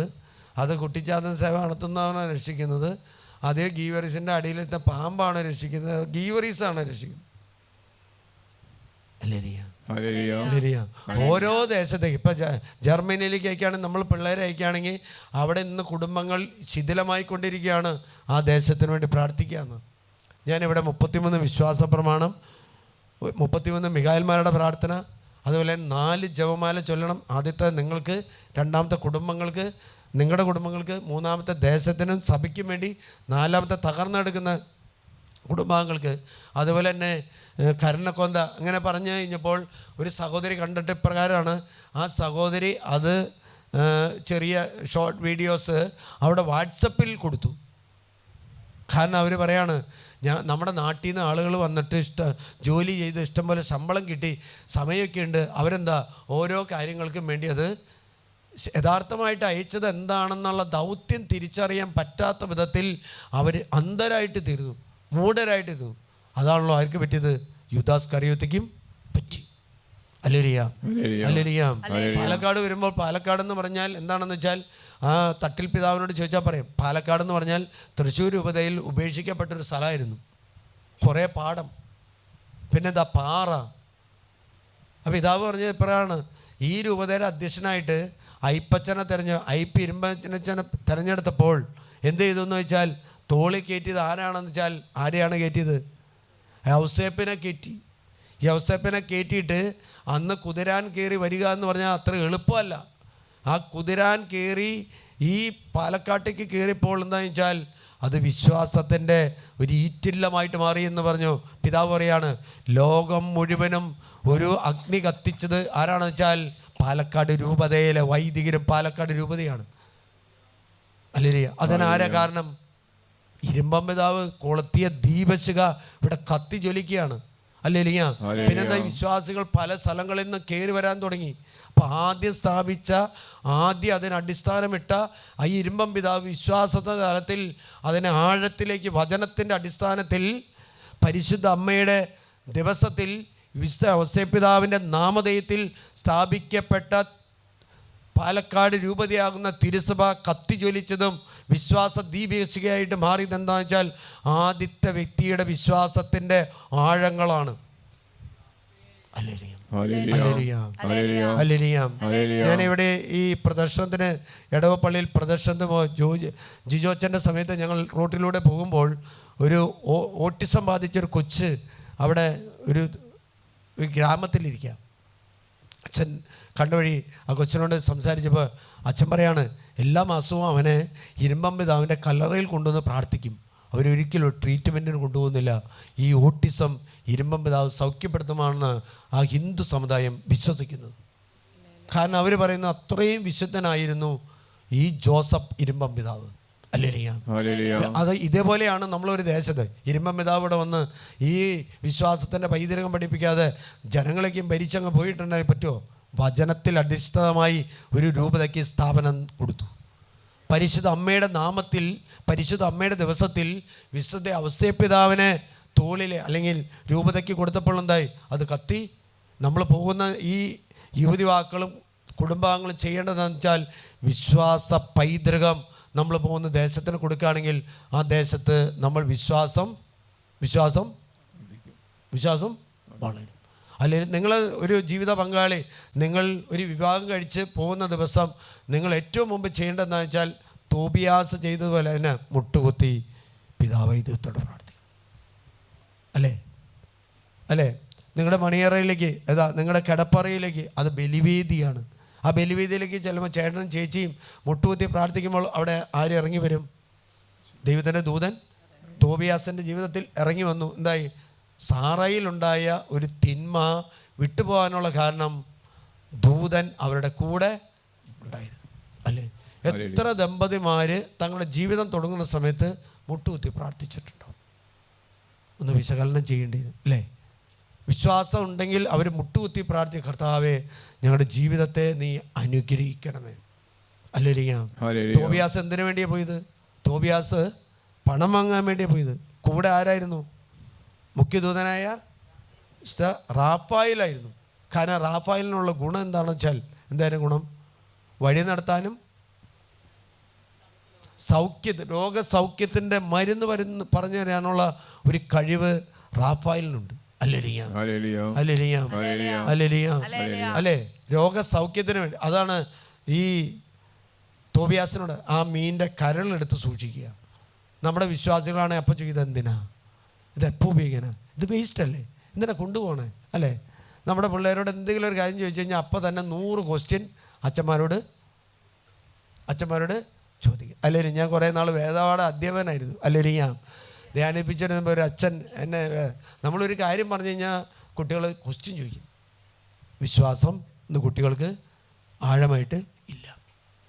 അല്ലെങ്കിൽ തോബിയാസിന് എന്താ, തോബിയാസ് പോയത് പൈസ വാങ്ങാൻ വേണ്ടിയല്ല, കൊടുത്ത പണം തിരിച്ചു വാങ്ങാൻ വേണ്ടിയല്ല, അവൻ്റെ ജീവിത സഖിയെ കണ്ടെത്താൻ വേണ്ടി പോയത്. സ്വന്തം ദേശത്ത് ആ സമുദായത്തിലെ മക്കളെ അക്രൈസ്തവരായ കുടുംബങ്ങൾ ഉള്ളതുകൊണ്ട് അവന് സ്വജനത്തിൽ നിന്നും കിട്ടാൻ വേണ്ടിയാണ് അവൻ മറ്റൊരു സ്ഥലത്തേക്ക് അയച്ചത്. അതിന് ദൈവം കൊടുത്തൊരു വ്യക്തി ആരാണെന്ന് വെച്ചാൽ ദൂതനാണ്. അവൻ്റെ അപ്പൻ ചോദിക്കുന്ന സമയത്ത് അവൻ പറയുന്നുണ്ട്, എൻ്റെ കുലത്തെക്കുറിച്ചൊന്നും ചോദിക്കണ്ട എന്ന്. അല്ലേ? അതെന്താ? ആ ചങ്ക് കല്ലമാണ് വിശുദ്ധ കുർബാനയായിട്ട് മാറാനുള്ള കാരണം. റോമാക്കാർക്ക് എഴുതിയ ലേഖനത്തിൽ 9:17 അത് പറയുന്നുണ്ട്. വിശുദ്ധ ഗ്രന്ഥം പറവോട് പറയുന്നു, ഭൂമിയിലെങ്ങും എന്റെ നാമം ഉദ്ഘോഷിക്കപ്പെടാൻ എന്റെ ശക്തി നിന്നിൽ വെളിപ്പെടുന്നതിന് വേണ്ടിയാണ് ഞാൻ നിന്നെ ഉയർത്തിയത്. ദേശങ്ങൾക്ക് ഈ ഉയർത്തിയ വ്യക്തി, മാമോദീസയും സൈലൻസ് സ്വീകരിച്ച വ്യക്തി പോകുമ്പോൾ ആ ദേശത്ത് ഉയരണമെങ്കിൽ അവൻ വിശ്വാസത്തിൽ ആഴപ്പെട്ട ജീവിതത്തിലും വിശ്വാസത്തിൽ ആഴപ്പെടാത്ത ഒരു മക്കളെയും വിദേശത്തേക്ക് അയക്കരുത്. വിദേശത്ത് അയച്ചാൽ ഇപ്പോൾ ഉള്ള സന്തോഷം വിലാപമായിട്ട് മാറും. അവിടുത്തെ കാര്യങ്ങളും ഓരോരുത്തരും വന്ന് ഷെയർ ചെയ്യുമ്പോൾ നമുക്ക് ബുദ്ധിമുട്ട്. അല്ലെങ്കിൽ ഒരു ചേച്ചി ഇവിടെ നിന്ന് ഓസ്ട്രിയയിൽ നിന്നാണ് ചേച്ചി ഇവിടെ വന്നു. ആ ചേച്ചി അവിടെ ജോലി നേഴ്സായിട്ട് പോയി കഴിഞ്ഞപ്പോൾ ഇപ്പോൾ ഒരു കുട്ടിയുടെ കൂടെ ഒരു പയ്യൻ്റെ, അവിടുത്തെ ഒരു ദേശത്തെ പയ്യൻ്റെ കൂടെ ലിവിങ് ടുഗദറാണ്. നമ്മളിപ്പോൾ കേട്ട ഒരു വേർഡാണ്. ഞാനൊരു 2-3 വർഷം മുമ്പ് കേട്ടു. എനിക്ക് എത്രയും ഗൗരവമാണെന്നറിയില്ല. അപ്പോൾ ഈ ചേച്ചി വന്നത് ഈ മോളെ എങ്ങനെയെങ്കിലും തിരിച്ചു പിടിക്കാൻ വേണ്ടി. ഞാൻ പ്രാർത്ഥിച്ചപ്പോൾ പറഞ്ഞു, ഈ ചേച്ചിയോട് കാര്യം ചോദിക്കാൻ പറഞ്ഞു. ഈ ചേച്ചിയോട് ഇങ്ങനെയുള്ള കാര്യം ഉണ്ടായിരുന്നു. ഇങ്ങനെ അത് അന്നത്തെ കാലമല്ലേ വെച്ചാൽ, അത് അറിയില്ലായിരുന്നു വെച്ചാൽ, അത് വചനമൊന്നും അറിയില്ലായിരുന്നു വെച്ചെന്ന്. അന്ന് വചനമില്ലേ? വചനം വായിക്കാൻ നമ്മൾ താല്പര്യം കാണിച്ചിട്ടില്ല. ഇനി ബൈബിൾ അടിക്കുന്നതിന് മുമ്പാണ് കല്യാണം കഴിഞ്ഞെങ്കിൽ പിന്നെ പറയും ബൈബിൾ അടിച്ചു പോയെന്നില്ല. അത് ലൂതറിൻ്റെ പ്രശ്നമുള്ള സമയത്ത് നമുക്കറിയാം. അതുകൊണ്ട് ഇപ്രകാരം പറയാണ്, എന്താ വെച്ചാൽ എസെക്കിയേൽ പ്രവാചകന്റെ പുസ്തകത്തിൽ 9-ാം അധ്യായം 4-ാമത്തെ തിരുവചനത്തിൽ പറയാം, ജെറൂസലേമിലൂടെ നടന്നു പോകുമ്പോൾ ആ നഗരത്തിൽ നടമാടുന്ന തിന്മകൾ കണ്ടിട്ട് അതിനെതിരെ പ്രാർത്ഥിക്കാതിരിക്കരുത്. പ്രാർത്ഥിക്കുന്നവരുടെ മേൽ ദൈവം കൊടുക്കുന്നൊരു ഇതാണ് മുദ്ര കുത്തും. അവനെ തിന്മ തൊടില്ല. വൈകി ജെറുസലേം പട്ടണത്തിലൂടെ കടന്നു പോകുക. ആ നഗരത്തിൽ നടമാടുന്ന മ്ലേച്ഛതകളെ കുറിച്ച് കരയുകയും നെടുവീർപ്പെടുകയും ചെയ്യുന്നവരുടെ നെറ്റിയിൽ അടയാളമിടുക. നമ്മുടെ ദേശത്തിലൂടെ നടന്നു പോകുമ്പോൾ, നമ്മുടെ ഇടവകയിലൂടെ കടന്നു പോകുമ്പോൾ ആ ദേശത്തെ നമ്മുടെ ക്രൈസ്തവരും അക്രൈസ്തവരും ഈ പ്രവൃത്തി ചെയ്യുകയാണെങ്കിൽ നമ്മൾ പ്രാർത്ഥിക്കാൻ തയ്യാറാകണോ? അല്ലെങ്കിൽ നിങ്ങൾ രോഗികളായിട്ട് മാറും. അല്ലെങ്കിൽ നിങ്ങളുടെ കുടുംബത്തിൽ സന്തോഷമില്ലാതെ. കാരണം എന്താ? യേശുവിനെ കൊടുക്കാൻ വേണ്ടി നമ്മളെ അയച്ചിരിക്കുന്നത്. അതുകൊണ്ടാണ് ജെറൂസലേമിൽ കടന്നു പോകുന്നവനോട് പറയാണ്, അല്ലേ? പട്ടണത്തിലൂടെ കടന്നു പോകുമ്പോൾ ആ നഗരത്തിൽ നടമാടുന്ന തിന്മകൾ കാണുമ്പോൾ, മ്ലേച്ഛതകൾ കാണുമ്പോൾ കരയുകയും നെടുവീർപ്പുകയും ചെയ്യുന്നവർക്ക് കർത്താവിന്റെ സന്നദ്ധിയിൽ നെടുവീർപ്പുകൾ ഉയരണം. കർത്താവിന്റെ സന്നദ്ധിയിൽ കരച്ചിൽ ഉയരണം. എന്താ? അവന്റെ നെറ്റിയിൽ കർത്താവ് മുദ്ര ചെയ്യും. ഇപ്രകാരം പറയുന്നുണ്ട് എസെക്കിയേൽ പ്രവാചകന്റെ പുസ്തകത്തിൽ 7:11 ഇപ്രകാരം പറയാണ്, അക്രമം ദുഷ്ടതയുടെ ദണ്ഡയായി വളർന്നിരിക്കുന്നു, അവരിൽ ആരും അവശേഷിക്കയില്ല. അവരുടെ സമൃദ്ധിയും സമ്പത്തും പ്രതാപവും അവസാനിക്കും. നമ്മുടെ സമ്പത്തും നമ്മുടെ കുടുംബത്തിലെ സമാധാനവും സന്തോഷം നഷ്ടപ്പെടാതിരിക്കണമെങ്കിൽ, നമ്മുടെ മക്കൾക്ക് വിശുദ്ധി കിട്ടണമെങ്കിൽ, നമ്മുടെ ദേശത്ത് വിശ്വാസം ഉണ്ടാകണമെങ്കിൽ ദൈവം പറയുന്നൊരു കാര്യം എന്താണെന്ന് വെച്ചാൽ, ആ ദേശത്ത് നടമാടുന്ന പാപം കണ്ടിട്ട്, മ്ലേച്ഛത കണ്ടിട്ട്, അന്ധകാര പ്രവൃത്തികൾ കണ്ടിട്ട് അതിനെതിരെ നമ്മൾ നിലവിളിക്കാനും കരയാനും നമ്മൾ തയ്യാറായാൽ നമ്മുടെ നെറ്റിയിൽ ദൈവം മുദ്ര ചെയ്യും. അപ്പോൾ അക്രൈസ്തവരുടെ പാപങ്ങളിൽ കൂട്ടുചേരുകയാണ് ചെയ്യേണ്ടത്, അതിനെതിരെയോ പ്രാർത്ഥിക്കുകയാണ് ചെയ്യേണ്ടത്? പ്രാർത്ഥിക്കുകയാണ് ചെയ്യുന്നത്. അല്ലേ? സമൃദ്ധിയും സമ്പത്തും പ്രതാപവും അവസാനിക്കും. അല്ലേ? തുടർന്ന് പറയാണ്, വായിക്ക് 13 പറയാ, ഇരുവരും ജീവിച്ചിരുന്നാൽ തന്നെ വിറ്റത് തിരിച്ചു കിട്ടുകയില്ല. എന്തെന്നാൽ ജനം, അതാണല്ലോ ഇപ്പൊ പറ്റുന്നത്. വിൽക്കാൻ പറ്റുന്നില്ല അല്ലേ? കടം വാങ്ങി കടയ്ക്കാൻ പറ്റുന്നില്ല അല്ലേ? ഭവനം പണിയാൻ നോക്കുന്നുണ്ട്, ഭവനം പണിയാൻ പറ്റുന്നില്ല. ഭവനം പണിയാൻ വേണ്ടി ലോൺ എടുത്തു, പക്ഷെ ലോൺ വീട്ടാൻ പറ്റുന്നില്ല. അല്ലേ? പല വിധത്തിലുള്ള മേഖല പറയുന്നുണ്ട് അല്ലേ? വാഹനം മേടിക്കാൻ വേണ്ടി ലോൺ എടുത്തു, പക്ഷെ വാഹനം എന്ന് പറഞ്ഞാൽ ജോലി നഷ്ടപ്പെട്ടു, അതുകൊണ്ട് വാഹനത്തിന് ലോൺ അടയ്ക്കാൻ പറ്റില്ല, ജപ്തി നോട്ടീസ് വരുന്നു. അതാണ് പറയുന്നത്. ഇപ്രകാരം പറയാം, ഇരുവരും ജീവിച്ചിരിക്കുന്നാൽ തന്നെ വിൽക്കുന്നത് വിറ്റത് തിരിച്ചു എന്നാൽ ജനം മുഴുവന്റെയും മേൽ എന്റെ ക്രോധം വർദ്ധിച്ചിരിക്കുന്നു.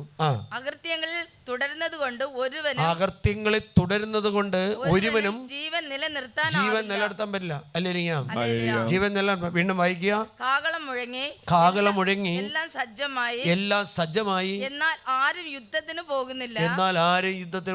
യുദ്ധത്തിന് പോകുന്ന പറഞ്ഞു കഴിഞ്ഞാൽ പാകിസ്ഥാനായിട്ടോ ചൈനയായിട്ടുള്ള യുദ്ധത്തിലല്ല. അതിലും വലിയ യുദ്ധം എന്ന് പറയുന്നത് പിശാചുമായിട്ടുള്ള യുദ്ധം ചെയ്യാൻ തയ്യാറാകണം. നമ്മളെല്ലാം യുദ്ധം ചെയ്യുന്നത്. നമ്മൾ പ്രാർത്ഥിക്കാൻ തുടങ്ങുമ്പോൾ ദൈവത്തിൻ്റെ ദൂതന്മാരിറങ്ങി നമുക്ക് വേണ്ടി യുദ്ധം ചെയ്യും. അല്ലേലിയാം.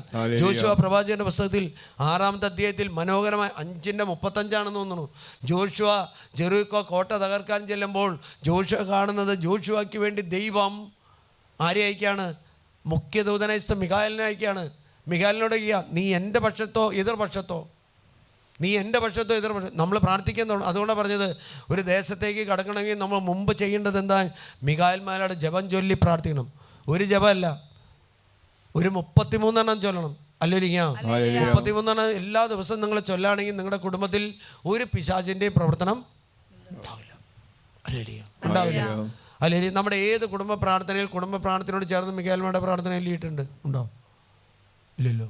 2ാം വത്തിക്കാൻ കൗൺസിൽ വരെ വിശുദ്ധ കുർബാന അർപ്പിച്ചു കഴിഞ്ഞാൽ എല്ലാവരും പുരോഹിതന് ഉൾപ്പെടെ മുട്ടുകുത്തി മിഖായേൽമാരുടെ സംരക്ഷണം തേടുമായിരുന്നു. ലയോ 13 മാർപ്പാപ്പയ്ക്ക് വെളിപ്പെടുത്തി കൊടുത്ത ഒരു സത്യമായിരുന്നു, നിങ്ങൾ പ്രാർത്ഥിച്ചില്ലെങ്കിൽ പിശാച് സഭയെ നശിപ്പിക്കും. വത്തിക്കാൻ കൗൺസിലോടുകൂടി സഭയിൽ ഈ കുടുംബങ്ങളിൽ വലിയ പ്രശ്നമില്ലാതെ വന്നപ്പോൾ അത് ഓപ്ഷണലാക്കി മാറ്റിയപ്പോൾ എന്തായി? നമ്മളത് കുടുംബം അതിനെ അവഗണിച്ചു. അവഗണിക്കുന്നത് എന്താവും? അവഗണിച്ചതെന്ന് അതുകൊണ്ട് ജനം വീണ്ടും പറയാം, എന്തെന്നാൽ ജനം മുഴുവൻ്റെയും മേൽ എൻ്റെ ക്രോധം പതിച്ചിരിക്കുന്നു. അപ്പോൾ ക്രോധം മാറണമെങ്കിൽ ഒറ്റ കാര്യമുള്ളൂ, കർത്താവിൻ്റെ സന്നിധിയിൽ കരങ്ങൾ ഉയർത്തി നിലവിളിച്ച് പ്രാർത്ഥിക്കുക. ഇപ്പം എന്താണെന്ന് അറിയുമോ? ഏറ്റവും കൂടുതൽ പകർച്ചവ്യാധികൾ വന്നുകൊണ്ടിരിക്കുക, പകർച്ചപ്പനികൾ വന്നുകൊണ്ടിരിക്കുക. അല്ലേലിയാ? വിശുദ്ധ അതിനെക്കുറിച്ച് പറയുന്നുണ്ട്. ഇപ്രകാരം പറയാണ്, ജെറമിയ എസെക്കിയേൽ പ്രവാചകൻ്റെ പുസ്തകം തന്നെ 5:12 നമുക്കെടുക്കാം. അവിടെ ഇപ്രകാരം പറയാം, 5:12 പറയാണ്, നിന്റെ മൂന്നിലൊരു ഭാഗം നിന്റെ മധ്യ തന്നെ പകർച്ചവ്യാധികൾ കൊണ്ട് പട്ടിണി കൊണ്ടും ചത്തൊടുങ്ങും. മൂന്നിലൊരു ഭാഗം നിന്റെ ചുറ്റും വാളാൽ നശിക്കും. 3 ഭാഗത്തെ നാനാ ദിക്കുകളിലേക്കും ഞാൻ ചിതറിക്കും. ഊരിയ വാളുമായി ഞാൻ അവരെ അനുധാവനം ചെയ്യും. കർത്താവ് ശിക്ഷിക്കോ? കർത്താവ് ഒരിക്കലും ശിക്ഷിക്കില്ല. അവിടെയാ? അല്ലേരിയാ? ദുഷ്ടത പ്രവർത്തിക്കില്ല. ജോബിൻ്റെ പുസ്തകം 32:10-11 വായിച്ചേ. നമ്മൾ ചെയ്യുന്ന പ്രവൃത്തിക്ക് വിട്ടുകൊടുക്കും, അത് വിട്ടുകൊടുക്കാതെ പറ്റില്ല. അത് കർത്താവ് ശിക്ഷിക്കുന്നതാണോ? അല്ലല്ലോ. അല്ല, അതെൻ്റെ അവകാശമല്ലേ. ഞാൻ മദ്യപാനത്തിന് അടിമയാണെങ്കിൽ ആ മദ്യപാനത്തിന് വിട്ടുകൊടുക്കും. അല്ലെങ്കിൽ എന്ത് ചെയ്യണം? ഞാൻ അതിൽ നിന്ന് കരകയറാൻ ആഗ്രഹിക്കണം. വിജ്ഞാനികളെ കേൾക്കുവിൻ, ദൈവം ഒരിക്കലും ദുഷ്ടത പ്രവർത്തിക്കുന്നില്ല, സർവശക്തൻ വഞ്ചന കാണിക്കുന്നില്ല. തൊട്ടടുത്ത വചനം പ്രവൃത്തികൾക്കനുസരിച്ച് അവിടുന്ന് പ്രതിഫലത്തിന് വിട്ടുകൊടുക്കുന്നു, അർഹതയ്ക്കനുസരിച്ച് അവനെ ലഭിക്കുന്നു. കർത്താവ് ഒരിക്കലും ശിക്ഷിക്കില്ല. പഴയ നിയമം പുതിയ നിയമം പറയുന്നത് ശിക്ഷിക്കില്ല, പക്ഷെ ചെയ്യുന്ന പ്രവൃത്തിയുടെ പ്രതിഫലത്തിന് വേണ്ടി വിട്ടുകൊടുക്കും. ജോലി ചെയ്താൽ ശമ്പളം വേണമല്ലോ, വേണ്ടേ?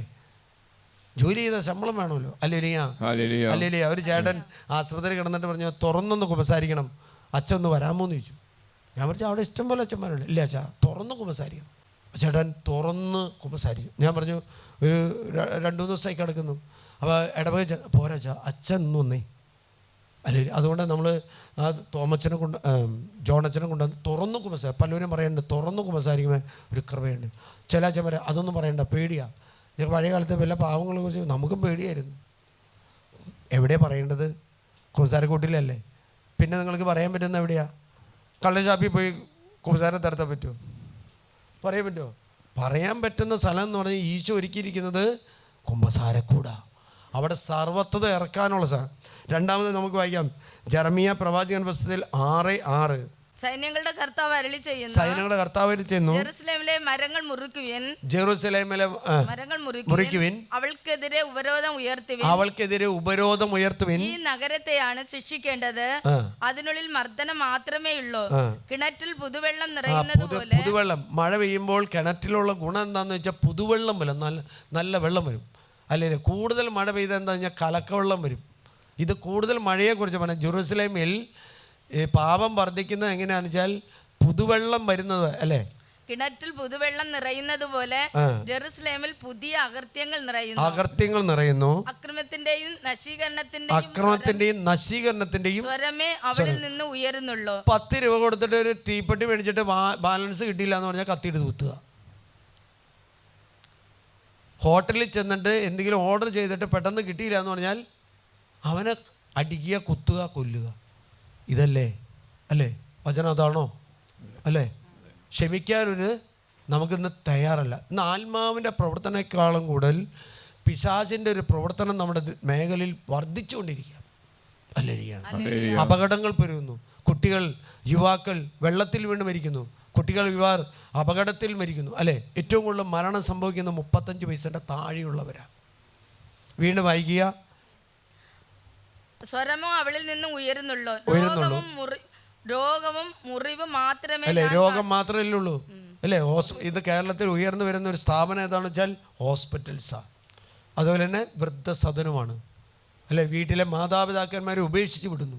ഇവിടെ പറയാണ്, എന്താ? രോഗം വർദ്ധിക്കുന്നു. ഇന്ന് രോഗം കണ്ടുപിടിക്കാൻ പറ്റാത്ത വിധത്തിൽ ഡോക്ടർമാർ കിടന്ന് വിഷമിക്കുകയാണ്. രോഗം പെരുകുന്നു. പിന്നെ പറഞ്ഞ മർദ്ദനം പെരുകുന്നു.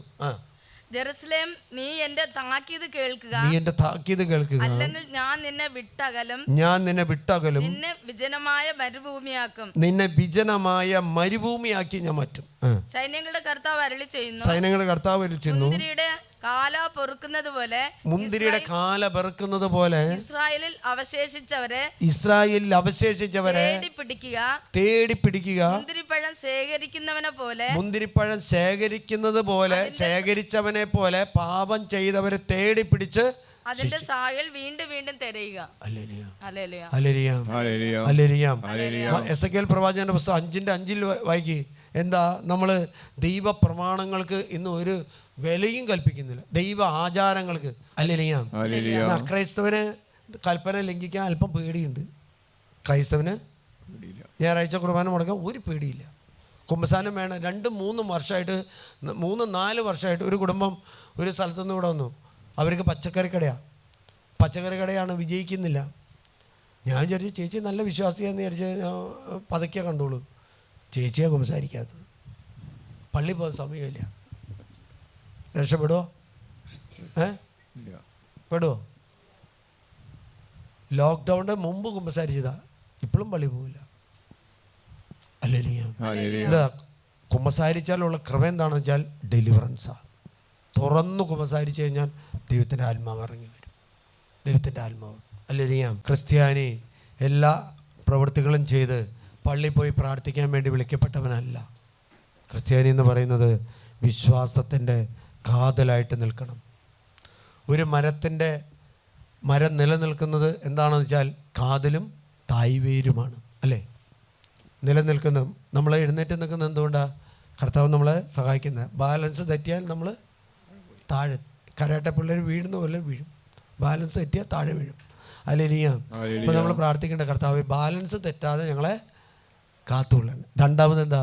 ഒരു മരം മേടിക്കുന്നത് എങ്ങനെയാണെന്ന് വെച്ചാൽ കാതലുണ്ടെങ്കിൽ മാത്രമേ മരം മേടിക്കുകയുള്ളൂ. കണ്ണുകളടയ്ക്കുക, എല്ലാവരും കണ്ണുകളടയ്ക്കുക. ഈ ലോകം പാപം ചെയ്യുമ്പോൾ, ലോകത്തിലെ ഓരോ രാജ്യങ്ങളിലും ചെല്ലുമ്പോൾ അവിടുത്തെ ദേശത്തിലെ നിവാസികൾ പാപം ചെയ്യുമ്പോൾ ആ പാപം കണ്ട് അതോടൊപ്പം ജീവിക്കാൻ വിളിക്കപ്പെട്ടവരല്ല നമ്മൾ ഓരോരുത്തരും. സമുദായത്തെ കൂട്ടി നിർത്താൻ വേണ്ടി, സമൂഹത്തെ കൂട്ടി നിർത്താൻ വേണ്ടി, മനുഷ്യരെ കയ്യിലെടുക്കാൻ വേണ്ടി ദൈവ കൽപ്പനകളും ദൈവ പ്രമാണങ്ങളും തിരുസഭയുടെ കൂദാശകളും നിങ്ങൾ ലംഘിച്ച് ജീവിക്കുകയാണെങ്കിൽ കർത്താവ് പറയുക, ഞാൻ അവരെ കാല പറക്കുന്നവനെ പോലെ ഞാൻ അവരെ തേടിപ്പിടിക്കും, ഞാൻ അവനെ ശിക്ഷിക്കുമെന്ന്. ദൈവം ഒരിക്കലും ശിക്ഷിക്കുന്നില്ല. ജോബിൻ്റെ പുസ്തകത്തിൽ 34:10-11 പറയാ, കർത്താവ് ഒരിക്കലും ശിക്ഷിക്കുന്ന നമ്മൾ ചെയ്യുന്ന പ്രവൃത്തിയുടെ പ്രതിഫലത്തിന് വേണ്ടി ദൈവം വിട്ടുകൊടുക്കും. കണ്ണുകളടച്ച് കരങ്ങൾ ഉയർത്താം. നമ്മുടെ ദേശത്ത് ചേർന്ന് നടമാടുന്ന തിന്മകൾ കണ്ടിട്ട്, നമ്മുടെ ദേശത്ത് നടമാടുന്ന അസ്വസ്ഥതകൾ കണ്ട്, മദ്യപാനം, മയക്ക് മരുന്ന്, ജഡിക പാപങ്ങൾ, ബ്ലൂ ഫിലിമിൻ്റെ ആസക്തികൾ കണ്ടിട്ട്, അല്ലെങ്കിൽ ലിവിങ് ടുഗദർ സ്വവർഗ വിഭാഗം കണ്ടിട്ട് വിശ്വാസ ത്യാഗത്തിൻ്റെ ആത്മാക്കൾ പ്രവർത്തിക്കുന്നത് കണ്ട് നമ്മുടെ ദേശത്തുള്ള നമ്മുടെ അയൽക്കത്തെ പിള്ളേര് പള്ളി പോകാതെ വരുമ്പോൾ, അവർ വിശ്വാസം നഷ്ടപ്പെടുമ്പോൾ അത് എന്നെ ബാധിക്കുന്നതില്ല, എൻ്റെ കുടുംബത്തെ ബാധിക്കുന്നതല്ല, എൻ്റെ സമുദായത്തെ ബാധിക്കുന്നതല്ല എന്നല്ല ചിന്തിക്കുന്നത്. നമ്മൾ തിരുസഭയാകുന്ന ഒരു കുടുംബത്തിലെ ഓരോ മക്കളും നഷ്ടപ്പെടുമ്പോൾ, ഓരോ മക്കളും വീണു പോകുമ്പോൾ ദൈവത്തിൻ്റെ ആത്മാവ് പടയ്ക്കാണ്. അതുകൊണ്ടാണ് പത്രോസിനോട് പറഞ്ഞത്, പത്രോസേ, ഞാനിതാ നിനക്ക് വേണ്ടി വീണ്ടും പീഡ സഹിക്കാൻ വേണ്ടി ഞാനിതാ റോമിലേക്ക് ഞാൻ പോകുന്നു.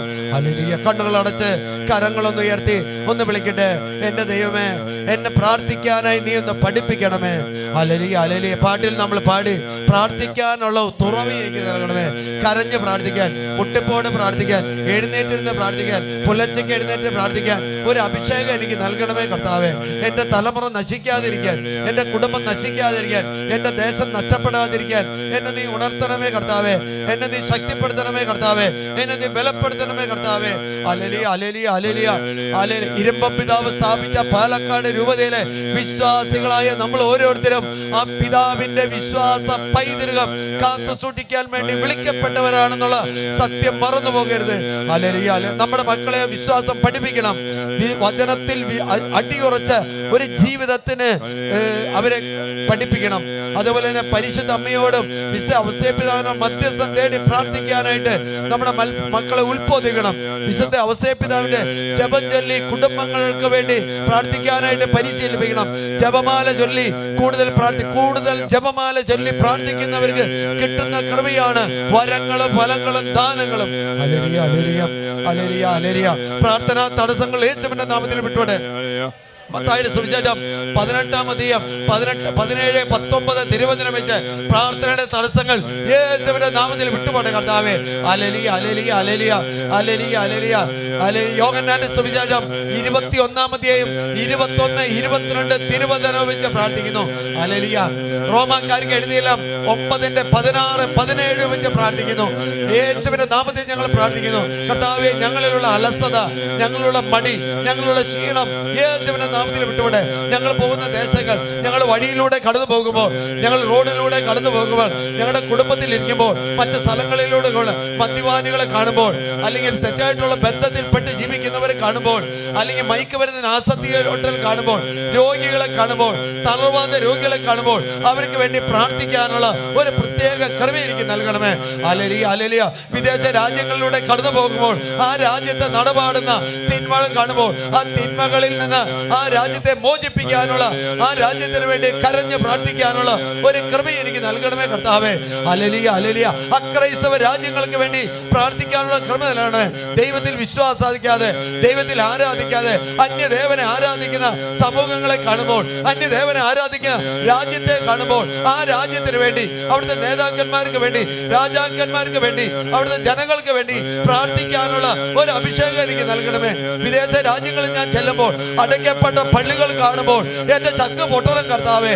അടയ്ക്കപ്പെട്ട ദേവാലയങ്ങൾ, അടയ്ക്കപ്പെട്ട ആലയങ്ങൾ, കപ്പേളകൾ കാണുമ്പോൾ അവ ദേശത്തിന് വേണ്ടി കരങ്ങൾ ഉയർത്തി പ്രാർത്ഥിക്കാനുള്ള ഒരു അഭിഷേകം എനിക്ക് നൽകണമേ, ഒരു ശക്തി എനിക്ക് നൽകണമേ, ഒരു കൃപ എനിക്ക് നൽകണമേ.